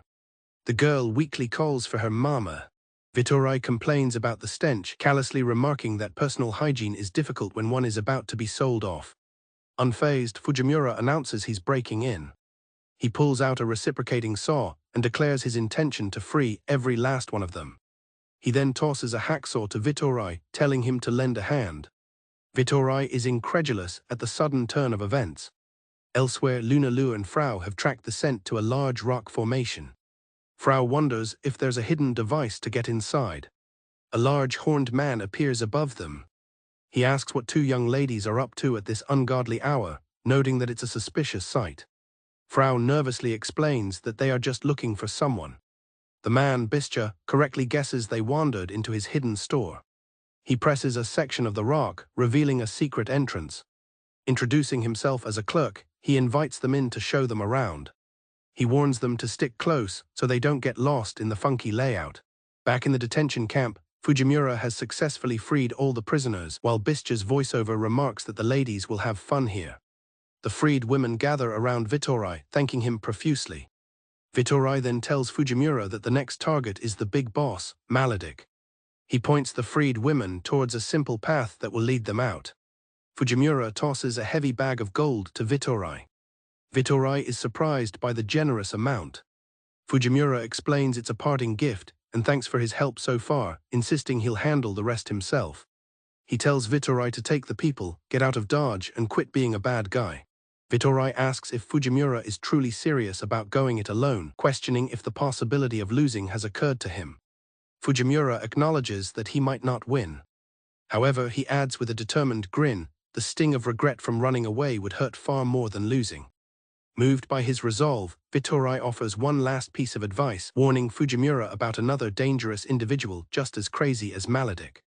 He advises Fujimura to flee immediately if he ends up butting heads with both of them. He reveals the man is a beastman named Bischa. The scene then reveals that Bischa, an S-ranker who single-handedly destroyed a knight squadron, is the one currently leading Frau and her companions.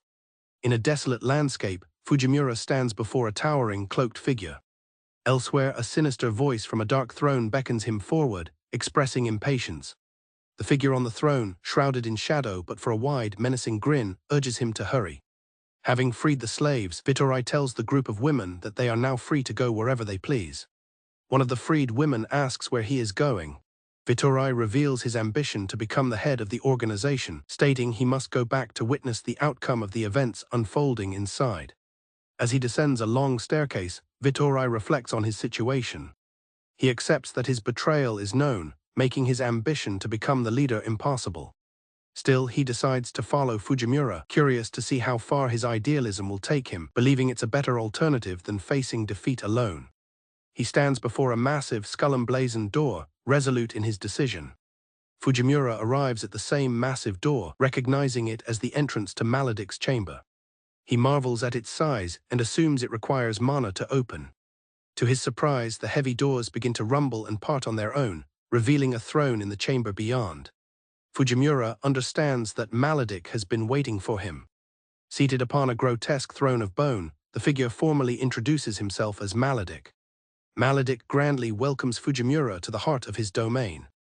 Fujimura dismisses the pleasantries, confirming Maledic is the leader and stating he's ready for a fight.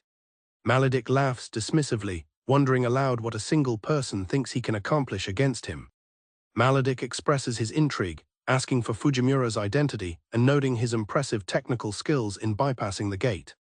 When Fujimura questions how he knows these details, Maledic reveals he uses magic stones scattered throughout the area to observe everything. He explains he was originally tracking the traitorous ex-knight, Vittorai, but then witnessed something unexpected. Fujimura is shocked by what Maledic reveals he has been watching. Maledic continues, revealing that he's been watching Lafrel. He refers to her as his guinea pig slave, a Magu elf who was born in this place. He calls her a chance-born miracle, as the vision shows Vittorai leading her and her companions towards a large gate. Vittorai leads the group into a dark area, cryptically calling it their legendary diner. Frau nervously notes how dark it is. Suddenly, a large skull rolls past them. A torch ignites, illuminating the chamber and revealing a horrifying sight that leaves Frau speechless with terror. The torchlight unveils a horrific chamber filled with torture instruments and mounds of skulls. Frau and Luna Lua react with shock and fear.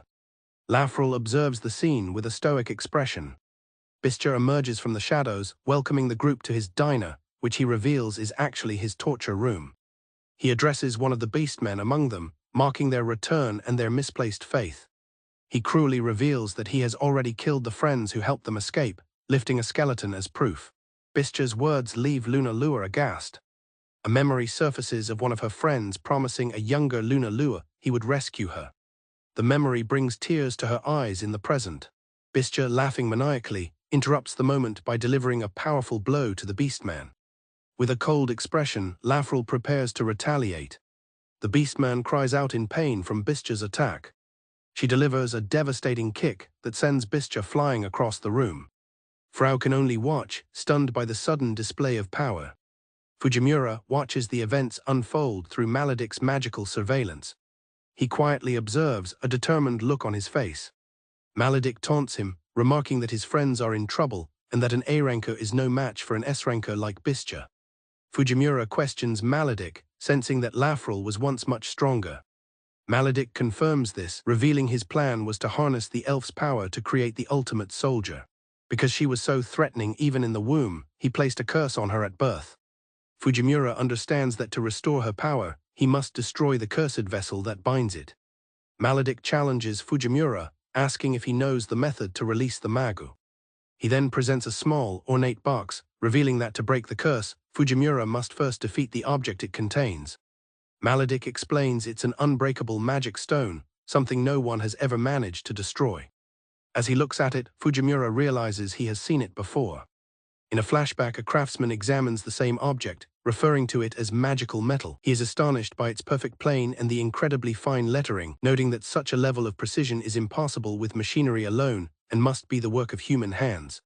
Fujimura is certain that such precise manufacturing is impossible in this world. He comes to a startling conclusion: it is an artifact from his own world. He is left to wonder how it could have possibly found its way here. Fujimura asks Maledic where he acquired the strange object. Maledic, seated on his throne, explains that it is an ancient heirloom passed down from his predecessor. He adds that there are rumors it dates back to ancient times. A massive skeletal beast roars before an unimpressed Fujimura. Maledic adds that the heirloom also boosts mana, demonstrating its power. In a flash, Fujimura leaps forward and smashes the beast, completely obliterating it in a single strike. Maledic looks on, remarking that the feat was marvelous. Maledic notes Fujimura's impressive might as he moves with blinding speed. Fujimura apologizes, stating he has no time to waste and intends to end the fight quickly. Maledic can only register how fast his opponent is. Fujimura lands a powerful blow, but it clangs against an unseen barrier protecting Maledic. Maledic taunts him, revealing that his defense blocks all physical attacks. Unfazed, Fujimura remarks that this world is full of surprises. Maledic explains that as a dark mage, physical countermeasures are a given. He assesses Fujimura's abilities, judging his physical strength to be equivalent to a B-rank warrior. Maledic dismisses Fujimura as a mere physical specialist who is out of his depth. Annoyed by his opponent's transition ability, he decides to escalate his attack. He causes a horde of skeletal creatures to erupt from the ground. Maledic challenges Fujimura to find a way out of the overwhelming swarm of creatures charging at him. Unflustered, Fujimura's eye glows as he activates his godlike reflexes. With impassable speed, Fujimura weaves through the dense barrage of attacks, effortlessly dodging every single creature. Maledic can only watch in wide-eyed shock. The attack subsides, leaving Fujimura standing calmly amidst the now inert creatures. He smirks, commenting that he would never use his transition ability on such insignificant foes. Watching from a hidden doorway, another man is utterly shocked. He is unable to believe that Fujimura dodged the entire attack. He begins to wonder if this newcomer might actually be able to stand a chance against Maledic. Maledic shouts that Fujimura's performance is outstanding, his curiosity piqued. He wonders about Fujimura's origins and expresses a desire to analyze him. He notes he hasn't been this intrigued since his guinea pig elf. Fujimura questions the odd term. With a wide grin, Maledic explains that she is an elf-demon hybrid, a forbidden monster. The man watching from the doorway reacts to this revelation. A weakened Lafrel is being protected by Frau and Luna Lua. A voice describes her as a discordant combination, a product of the greatest sin. Frau readies her weapon as an enemy approaches. Frau realizes she can't risk firing in such a confined space and resolves to focus on healing. Her opponent complains that her healing is a nuisance. He realizes this will be a difficult fight, as the elf is tougher than she appears. Maledict's voice taunts the fighter, asking if he's having trouble. The fighter Bischa tells him to shut up, insisting he has it handled. Another voice urges Bischa to use his special ability. Maledict explains that Bischa's beast shift ability is in the top 10%. He adds that Bischa is a rare warrior type. Luna Lua watches in terror as he begins to transform. Bischa transforms into a massive, muscular beastman, and Maledict notes that in this state, his individual fighting ability eclipses even his own. Frau watches with a tense expression. The large dog-like beastman decides to first deal with what he calls the pain-in-the-ass tube thing. The healing device is shown to be ineffective. Bischa taunts Frau, telling her he'll save her for last. Lafrel reacts with shock and anger. He strikes Lafrel with a powerful blow. Lafrel is sent flying from the powerful impact. Bischa lands nearby after his attack.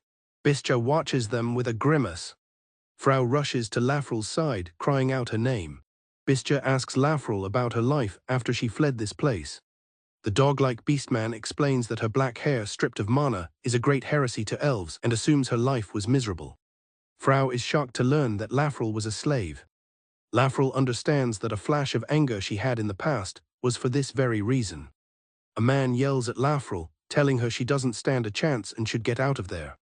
Lafrel trembles, unable to move. Bischa strikes her again, demanding to know who gave her permission to move. Frau watches in horror as Lafrel is violently struck down. Bischa tells Frau that slaves are just tools with no human rights. Frau looks on with tears in her eyes. The dog-like beast threatens to grind Lafrel's bones to dust, stating she won't escape like she did with her mother's help. Lafrel begins to recall fragmented memories from her distant past. She recalls her mother's soft voice, apologizing that what she is about to give her is all she has. The woman calls her by name, Lafrel. Her mother explains that she has been storing mana in a single-use transition stone, waiting for a day like this. Her mother tells her that the stone will transport her to the elven village, a safe place. Baby Lafrel gurgles happily. She reaches out and squeezes her mother's finger. Left alone, her mother calls out for her own mother. Lafrel's mother tearfully tells her to live on, promising she will be able to smile again one day. Their pursuers appear in a nearby cave entrance. She sends the baby away using the transition stone's magic. The memory shows a young Lafrel as her mother's voice acknowledges the hardships she will face due to her curse. Her mother's voice promises that someday she will find people who truly care for her. Lafrel listens to the voice in her head telling her to live on. The voice assures her that one day she will smile and laugh from the bottom of her heart as the man watches her stagger to her feet. Lafrel is certain that her mother's promise will one day come true. She reflects on her life of misfortune, but declares she no longer cares. Frau tearfully begs Lafrel to stop. Lafrel states that her new purpose in life is to protect Frau. With renewed determination, Lafrel declares that she absolutely cannot back down. The man looks on, stunned by her resolve. Maledict complains that the hot-blooded babble is ruining the mood. He summons a group of ruffians, telling them to assemble at the diner for a tasty meal. The men cheer, excited to hear there are 3 women to be had on a first-come, first-served basis. Bischa tries to stop Maledict, insisting he can handle it on his own. Maledict tells him he wants to fill in the defiant intruders on something. He intends to show them a slice of true despair and the crushing, undefeatable nature of reality. The other man angrily rejects Maledict's lecture about surrender. The man declares that those who refuse to acknowledge reality are fools and dashes forward. A mob of men swarms toward him. The men wonder why there is so much fuss over just 4 people and decide to make the most of it. The cloaked man walks menacingly toward the crowd. One of the men recognizes him as Vittorai, calling him a traitor. Vittorai listens as they question the wisdom of him showing his face. They mockingly identify him as the ex-knight who fled from his enemies and ask if he intends to stop them. Vittorai admits that he is surprising even himself today. Lafrel looks on, battered but resolute. Vittorai glances towards her. Vittorai declares that even a lame ex-knight has come to put a stop to them. A cloaked man stands before the mob, admitting that he is surprising even himself today. He declares that even a man as lame as he has come to put a stop to them, and that his spirit will not allow him to stand by. The scene flashes back to the man's past in his home country of Kyolo, where he was born the eldest son of a nobleman. A massive beast is paraded through the town. The commander of the Stole Knights, Kyolo's guardian, is celebrated by the cheering crowds. A 10-year-old boy named Vittorai watches the parade in awe. Filled with excitement, he slides down from a balcony to greet the celebrated knight. He calls out to his father in the street. The knight warmly greets his son Vito. The knight lifts young Vito onto his shoulders, much to the boy's embarrassment. The onlookers laugh at the heartwarming exchange. Vittorai reflects that his father was the strongest knight and the pride of their people, the very man he aspired to become. Young Vito was driven by the single motivation to one day become a man his father could be proud of. The incident began with rumors of demons in the northern forest. However, his life changed on the day of an incident. The memory shows his father standing victorious over a slain monster. A wounded and crying young Vito apologizes to his father. He confesses that he broke his promise and entered the forbidden forest. He blames himself for what happened. Because of his mistake, the greatest knight in the land was left petrified. Vito cries, asking his father why he didn't save himself. His badly injured father tells him to keep his chin up. He calls Vito his treasure, a treasure he was able to protect with half his body. He explains that this sacrifice is something to be proud of. The father explains that he would have regretted running away for the rest of his life. He promises that one day, Vito will understand what it means to have something that matters more than life itself, as the scene shows his grave. The mob jeers at Vittorai, questioning his ability to stop them. They mock him as a former knight who can't be trusted. They taunt him, saying they won't let him run away this time. He reflects that he ran away to survive. But the days that followed were no better than death. With a pained smile, he apologizes to his father for taking such a long and difficult detour in life. He remembers his despair at his father's grave. He recalls the aimless life he led afterward. But now, after all this time, he feels he has finally reclaimed the hopeful spirit he had as a child. With renewed conviction, Vittorai declares that his days of running and his pride as a knight end here. He acknowledges the despicable things he has done alongside the very men he now opposes and expects no comfortable life ahead. Deciding he might as well go out like a true bad guy, Vittorai prepares to fight. The thugs laugh, telling the traitorous ex-knight he won't get a fair fight but a massacre. One man scoffs, saying he's already used to seeing Vittorai's sword skills. Vittorai smirks, questioning if that's all they think he has. In a flash, Vittorai unleashes a powerful electrical discharge, incapacitating the men closest to him. The remaining thugs stare in shock. They realize he just used a lightning attack. They question how a mere knight could possess such power. Vittorai coolly explains that he is a coward by nature and that back in the day, his primary role was not as a swordsman but as a mage knight. A large, tattooed man named Groton steps forward, unimpressed, stating that a mage without mana is just powerless trash. Groton eagerly anticipates seeing how long Vittorai can hold out against all of them. One of Maledic's men complains of boredom. Meanwhile, watching from the sidelines, Fujimura Takumi notes Vittorai's seriousness and decides it's time to get the show on the road. Fujimura addresses Maledic on his throne, announcing that he's about to work at full throttle. He activates an ability called Body Hardening, Second Gate. He releases a massive burst of energy.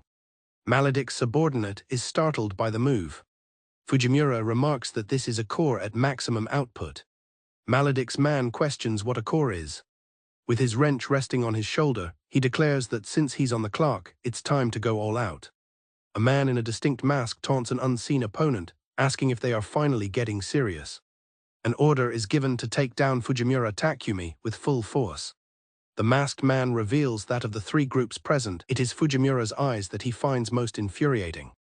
The ground cracks open as a massive horde of bizarre, long-necked creatures with single eyes emerges. The masked man declares that he will teach them the meaning of limitless despair. The masked man refers to the creatures as his failed guinea pigs. He boasts that he has 66 of them, with enough collective power to slaughter a B-class opponent in seconds. The horde of creatures swarms towards Fujimura. The masked man is surprised by his opponent's reaction. Unimpressed, Fujimura tells the masked man to stay still. He dismisses the approaching horde as a flimsy, insulting wall that he'll deal with quickly. One of the creatures finds the situation exciting. Fujimura activates his device. The creatures seize up as their bodies are forcibly agitated, their pain reduced, and their physical resistance increased. The masked man declares checkmate. However, a powerful dog-headed warrior appears, holding up one of the defeated creatures. The dog-headed man holds the defeated creature, Eltico, by her hair, proclaiming that the fight was over the moment they challenged his organization. He impatiently calls out to his allies, asking what's taking so long. Frau cries out Eltico's name in horror. Eltico twitches, still held by the dogman. Enraged by her smile, the dogman slams her into the ground, demanding to know why she is smiling. Despite the brutal impact, Eltico's face continues to crack into a smile. The dogman drops her and walks away. He calls her a persistent bitch. Luna Lua watches the scene in terror. Another large warrior stands over a defeated foe, chiding him for smiling over pointless matters. Frau watches in despair, whispering Eltico's name. Eltico remains conscious on the ground. A strange orb on her body pulses with energy. The dogman, now thoroughly enraged, declares he's had enough and will ignore Maledic's orders to take them alive. The dogman's muscles bulge as he prepares a final blow, promising to smash Eltico's face so she can never smile again. Eltico continues to smile faintly. Frau watches terrified. He brings his fist down to execute her. Frau smiles through her tears. Eltico's thoughts reach out, apologizing to Frau. A memory flashes of her bandaged past. She also apologizes to her mother. The dogman's powerful punch connects with a sickening thud. Eltico has blocked the blow and her arm shatters from the impact. Eltico stares forward with a blank, wide eye. The dogman's knuckles are bloodied from the force of the punch. Eltico's arm is completely destroyed from blocking the blow. The force of the blow sends Eltico flying. The dogman looks on, confused. Frau is lying on the ground where his punch landed. Eltico's severed arm lies nearby. The dogman expresses his annoyance at the interruption, revealing Frau was his real target. Eltico, despite her grievous injury, stands protectively over Frau.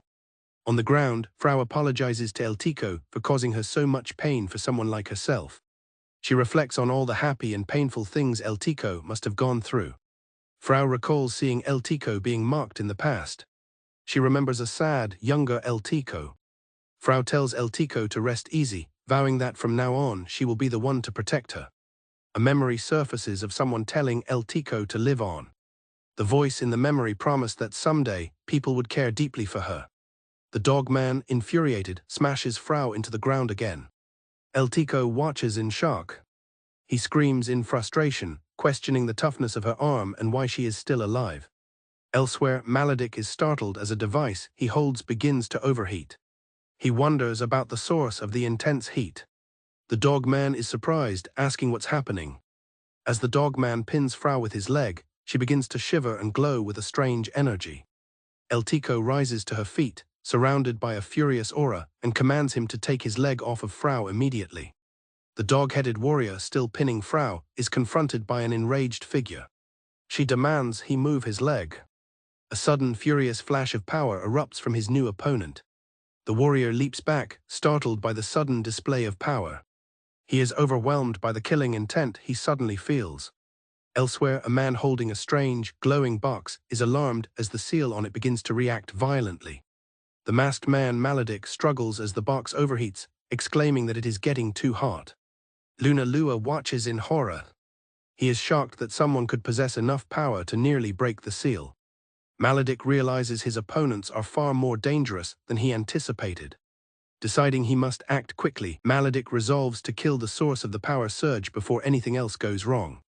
The scene reveals Fujimura Takumi standing alone amidst a field of defeated enemies. Fujimura glares at the dogman, coldly informing him that he is next. Maledic is stunned that Fujimura is back on his feet in only a few seconds. As Fujimura rushes forward, Maledic wonders if he is using a special movement skill. Fujimura coolly replies that he just has legs like a horse. Maledic throws up a barrier, boasting that it is far more powerful than the defeated horde. However, Fujimura effortlessly shatters the barrier with a single swing of his pipe wrench. Maledict reels in shock. Fujimura dismisses the barrier as nothing special. Maledict quickly uses flight magic to gain distance and escape. In response, Fujimura calmly pulls several large bolts and screws from his pocket. The bolts begin to orbit Maledict, who wonders what the tiny objects are. Suddenly, he is crushed by an immense, unseen force. He screams as he is dragged from the sky. Fujimura remarks that the bolts are handy for swatting flies. He explains his technique. Using his body-strengthening magic to swing his wrench, he can launch super-heavy hardened projectiles. While any object would work, he finds these bolts to be the perfect size for accuracy. From the ground, Maledict summons a creature named Moray. Fujimura watches curiously. A massive skeletal beast erupts from the earth and lunges at him with incredible speed. Fujimura narrowly dodges the attack, remarking that his body-hardening ability saved him from being killed. A colossal, spotted eel-like creature fully emerges from the depths. Maledict reveals that the entire dungeon is his territory, and everything within it is his property. The full, terrifying scale of the dungeon master Moray is revealed as it slithers and towers over Fujimura. Maledict declares that even this great beast is his slave. Fujimura observes the zombie-like eel, commenting on its ugly appearance. Maledict taunts him, claiming he is as good as dead against a creature with a body and bones as hard as rock. Unfazed, Fujimura produces a gad, a tool for chipping concrete, and decides it is a good time to test it out. The beast roars, belittling the small tool in Fujimura's hand. In response, Fujimura leaps onto its head and smashes the gad against its tough hide, creating a powerful impact. After landing on the creature's head, Fujimura taps his tool into place. He firmly plants the gad into its skull. He then raises his pipe wrench, preparing to use the gad as a massive nail. Maledict looks on in confusion. With a powerful swing, Fujimura strikes the gad, unleashing a great chisel impact that sends a devastating shockwave through the dungeon master's head. Maledict watches in disbelief as his ultimate weapon is grievously wounded. Fujimura states that he and his tools have been toughened against metal foes for decades. He stands calmly amidst the debris, confident that flesh and bone are no tougher than paper to him. Having defeated the giant creature, Fujimura picks up a megaphone and calmly calls out, asking if his companions can hear him. On the ground, an ear twitches in response. A battered Frau weakly utters Fujimura's name. Nearby, another injured ally is surrounded by defeated foes. He acknowledges his boss. A trembling Luna Lua cries out Fuji's name in relief. An ally encourages Frau to hold on. Seeing the state of his friends, Fujimura leaps forward, vowing to finish the job right now. The remaining enemies laugh, mocking what they believe is an empty threat. As Fujimura leaps toward the mob, the large dog-headed warrior intercepts him. He roars that Fujimura and his allies are the ones who are finished. Luna Lua bravely stands to shield a fallen comrade. She declares that she will fight too. The dog-headed warrior scoffs at her attempt. Maledict reappears, boasting that he has eliminated every person who has ever opposed him. Maledict proclaims that there will be no exceptions this time, unleashing a massive, monstrous wave of dark energy. The powerful attack surges forward. He intends to blade all of his opponent's mana dry. As the dark magic swirls around him, Fujimura faces his opponent. Maledict, holding a strange cube, initiates a transition. Fujimura tells him to remember all the pain he has caused by following his wicked path. He recounts the stolen youth. He speaks of the sadness of grieving families. He mentions all the suffering and lost time. All the pain is channeled through the cube Maledict holds. Fujimura declares it is time for Maledict to face his punishment. He brings his tool down towards the cube. With a ferocious cry, Fujimura strikes. He unleashes a devastating attack he calls the Divine Chisel of Punishment. The blast defeats Maledict. Fujimura apologizes to someone named Nagengi for the wait. As he speaks, the large, ornate seal on a nearby dais begins to crack and shatter. With a satisfied grin, Fujimura announces that the prisoner is now free. The seal shatters completely, and the dark figure it once held collapses to the ground. Luna Lua looks on in terror. The dog-headed warrior recovers and charges forward, vowing to turn his target into mincemeat. He swipes viciously. His attack hits only empty air, leaving him confused. The warrior is shocked to see that a tall, imposing figure has suddenly appeared. The figure is shielding Lunalua. Lunalua stares up in wide-eyed amazement at her mysterious protector. The newcomer is revealed to be Lafrel, who now holds Lunalua protectively. From a distance, Fujimura watches with a knowing smirk. The enraged, dog-headed warrior demands to know who she is. Lafrel simply meets his gaze with a cold, determined stare, ready for the coming counterattack. A man sighs about his joblessness and considers trying his luck in the city of Boners, but his friend advises against it. Boners is described as the financial capital of the continent, but it is a place where anyone without wealth ends up dead, enslaved, or addicted to drugs. The city is notoriously dangerous due to the criminal organization Zafvat, which has its headquarters there. The job seeker wonders why the authorities haven't put a stop to the rampant crime. It is rumored that powerful ministers and aristocrats are secretly backing Zafvat, allowing them to operate freely. The city's dark side is on full display, with people being treated like cattle. The wealthy indulge in decadent excess, bathing in pools of money. The men believe the city is already lost to Zafvat, a force so powerful that even the great sage was unable to stop them. They discuss sickening rumors of people being kidnapped as children and forced to dig tunnels for the organization. One man takes a drink, concluding that while it's a vile situation, there's nothing commoners can do about it. His companion reluctantly agrees. Lafrel and a massive companion stand in a desolate landscape. With a sorrowful yet determined expression, she hopes for a hero to emerge and punish the corrupt. The dog-headed warrior scoffs at Lafrel, saying he expected the strongest weapon to be more monstrous. Fujimura observes the confrontation, commenting on the mana-gathering properties of Lafrel's gear. The warrior boasts that real strength is physical power and taunts her. In response, dark energy begins to swirl around Lafrel's feet. Lafrel levitates, unleashing a vortex of dark wind. The dog-headed warrior is shocked by her display of power. He questions the nature of the creepy black wind she commands. The warrior is bewildered by the sudden attack. She casts her spell Black Prison, engulfing him in a dark whirlwind. Trapped within the vortex, he screams in agony, demanding to know what is happening. He arrogantly questions if she really thinks this trap can hold him. The dark energy prison begins to crack under the strain of his power. His arm monstrously expands, breaking through the magical restraints. Lafrel prepares her next attack, Mass-Bearing Gale. The warrior is suddenly struck by an incredible force, causing him to cry out in pain. Struggling under the immense pressure, he wonders what is happening now. He looks up to see a sphere of energy descending upon him.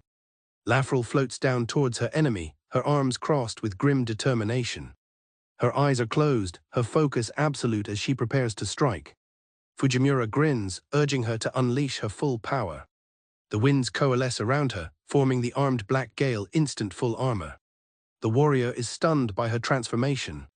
Lafrel glares at her opponent. She remembers him viciously attacking Frau. The memory of Frau, beaten and bloodied, flashes in her mind. Filled with rage, she calls him unforgivable scum. She shoots forward like a rocket, closing the distance in an instant. The warrior is stunned by her incredible speed. He realizes he needs to escape, but it's too late. Lafrel connects with a powerful superstorm kick. The ground cracks and shatters from the force of the blow. The warrior is sent flying backwards from the devastating impact. Lafrel lands safely as her armor dissolves into wisps of dark energy.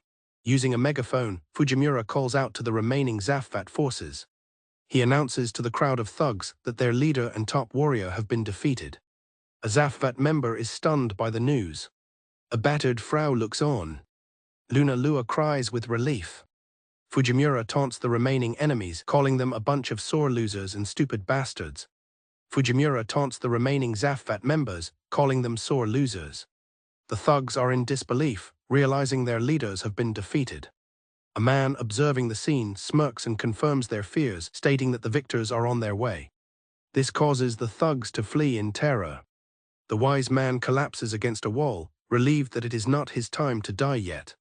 Elsewhere, a battered Frau expresses her relief that they succeeded. However, Lafrel warns that there is nothing left for her to fear before she sways. Having exhausted her power, she suddenly collapses to the ground. Frau looks on in horror as Lafrel lies motionless. A shadowy figure observes from afar, noting that Lafrel's body could not handle the power she awakened. Combined with her previous injuries, the strain proved fatal, and the figure concludes that she is dead. Fujimura watches Lafrel, remarking that her true form was worth seeing. He resolutely declares that he will not let her die. Kneeling, he prepares to use a new power, confident he can find what he needs in a dungeon of this caliber. Fujimura explains his plan to focus on locating cores. He notes it is a process similar to sensing magic stones. Frau is stunned, realizing nobody possesses such godlike eyes. Fujimura challenges his own unique ability to prove its worth and show him everything it is capable of. His power activates, expanding his senses across a vast, grid-like mental space. This allows him to perceive things stronger, deeper, and wider than before.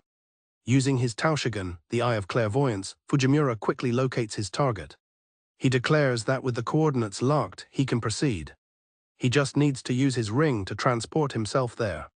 Frau and Luna Lua watch over Lafrel's lifeless body. She clenches her fist, silently pleading for Lafrel to get up. As Luna Lua prays, Frau looks on in disbelief. Frau's desperation boils over as she screams for Lafrel to wake up. Suddenly, Fujimura appears beside them. He is holding a steaming, metallic object he retrieved. Fujimura stands before his companions, holding his prize. He smiles warmly, telling them they put on one hell of a show. Lafrel reassures the distraught Frau that she can relax now. Fujimura then gently drapes a large blanket over Frau. She breaks down in tears of relief. The shadowy observer is in shock, unable to believe the healing spell Fujimura used. He realizes Fujimura is a multi-expert, a true monster capable of both high-level fighting and healing. Meanwhile, Fujimura announces their next move, to meet their pal and free the rest of the slaves. A brutish-looking man laughs maniacally before being swiftly dispatched. The group reunites with the wise man, who directs them towards the enslaved workers. Fujimura then uses a megaphone to address the large crowd of enslaved people below. The crowd of slaves looks up hopefully. With their shackles broken, the former slaves celebrate their newfound freedom. Elsewhere, an older woman enthusiastically tries to arrange a marriage for her son with Frau. As they rejoice, Luna Lua gets Fujimura's attention and points him towards a cave. They head towards the dark, ominous cave entrance. Inside the cave, they discover an old, goblin-like man meditating peacefully. Fujimura expresses his disgust that the captors would kidnap even an old man like this. He prepares to cut the bars holding him. Fujimura carries the old man on his back as they rejoin the others. Frau asks where he went. Fujimura jokes that he found the old fellow further in, having almost mistaken him for a statue. He then playfully asks the master if he sensed any disturbance. Frau stands in awe, identifying the old man as the great sage of boners. This comes as a surprise to Fujimura. The sage confirms this is correct, listing his many titles including former Saluan and great magician of light. The great sage turns to his rescuers and ponders how he might show his respect for their kindness. His question leaves the crowd completely stunned. The rescued nobles and ministers of boners are overcome with emotion, overjoyed that the great sage is safe. From a distance, Fujimura and his companions observe the commotion. One of them notes that the captured nobles seem to have immense faith in the sage, who acknowledges this as expected of a former great sage like himself. Fujimura comments that it wasn't very smart of the sage to get caught in the first place. The sage explains that he was captured while he was asleep. He adds that even those on active duty likely wouldn't have stood a chance against a magu in their sleep. He boasts that only he could have survived such an ordeal by sheer fact of being himself. Unimpressed, Fujimura retorts that he's not old enough to be sleeping that deeply. The sage declares that in his 300 years, Fujimura is by far the worst youth he has ever met. The great sage, having seen their efforts, vouches for the group, identifying the one with divine eyes, the demon elf, the cleric of lantern flame, and the former knight of Emporizer. He also acknowledges Luna Lua as a child of the White Wolf tribe. He remarks that fate has brought together a truly intriguing lineup. Frau, confused, asks what lantern flame means. The sage sighs, asking if she is truly unaware of the rare talent she possesses. The sage explains that the lantern flame has a dual effect, producing explosive flames that can also heal wounds, and that the only other user he knows is the flame Princess Saluan. He then specifies her name as Mers von Freya, a tomboyish woman. Frau is stunned, exclaiming that this is the name of her deceased mother, and urgently asks if he knows her. The sage notes her certainty about her mother's death. He then questions if that is truly the case. The sage reveals that while Mares was believed to have died 15 years ago, there have been sightings of her in the Beastman country of Fangar. Frau processes this shocking news about the Beastman country. The sage continues, showing a map and explaining that the rumors originated from a rural part of Fangar. He specifies that the location is the White Wolf village, which catches Lunalua's attention. Fujimura smiles and declares that their next stop is settled, the Beast Kingdom of Fangar. Frau worriedly asks about Adzuma. Fujimura reassures her that there's a good chance her mother is alive and that nothing is more important than the love between a parent and child. Overwhelmed with hope and gratitude, Frau begins to weep. She thanks him profusely. Fujimura turns to a man named Pali and asks about his plans. Pali states his intention to return to Emporizer, believing that if he's going to turn a new leaf, he must do it properly. Frau, alarmed, reminds him that the Empire's punishment for desertion is death. Pali calmly accepts this, acknowledging that he is a criminal who fled and that the punishment sounds reasonable. Pali reflects on his journey, saying that traveling with Fujimura and the boss has never been dull, and he is grateful to have been able to save people. He thanks Frau for everything. As he begins to walk away, the great sage calls out, offering him a job. Pali is surprised by the offer. The sage explains they need more people for the rebuilding efforts and tells Pali that if he is truly prepared to atone for his sins, he must work for it. Pali protests, arguing that as a deserter and former Zafvat member, he will only cause trouble. The sage and the other rescued citizens dismiss his concerns, offering to hide him with a statewide cover-up. Pali is visibly moved by their willingness to help him. The sage tells him it is not too late for him to start again. Fujimura slaps him on the back. He then calls it a sweet deal. Fujimura tells Pali that failing is something young people should enjoy because they can always get back on their feet. Touched, Pali thanks his boss and promises that this time, he will try not to run from the fight. With the matter settled, Fujimura announces it is time for them to leave. Frau happily agrees. A flashback begins, showing Pali facing a giant spider monster, vowing that he will not let it get away. He turns, his expression one of intense focus. His hand glows with a dark power. The man, Maletic, reveals his monstrous true form. He laments that with the organization now in ruins, he will be killed anyway, so he decides to take everyone down with him. Fujimura asks who the man Maletic was referring to. The sage explains it is Illumumi, the commander of the 6th Division of the Demon King's army, who provided the Magu used to capture him. He reveals that this devil is extending his influence across the continent, aiming to overthrow the powers that be. Maledic's voice echoes, confirming his plan was to conquer Bonas for its wealth. He intended to use that wealth to mass-produce demons and destroy the country from within. Frau is aghast, unable to believe someone would do such a thing to their fellow humans. Lafrel, having collapsed earlier, struggles to her feet but falls again. The sage observes that although her physical strength has returned, her mana is completely drained. Maledic's body begins to twist and contort into a new, horrific shape.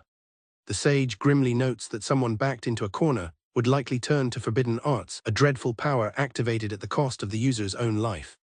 Frau is horrified that such magic still exists in the world.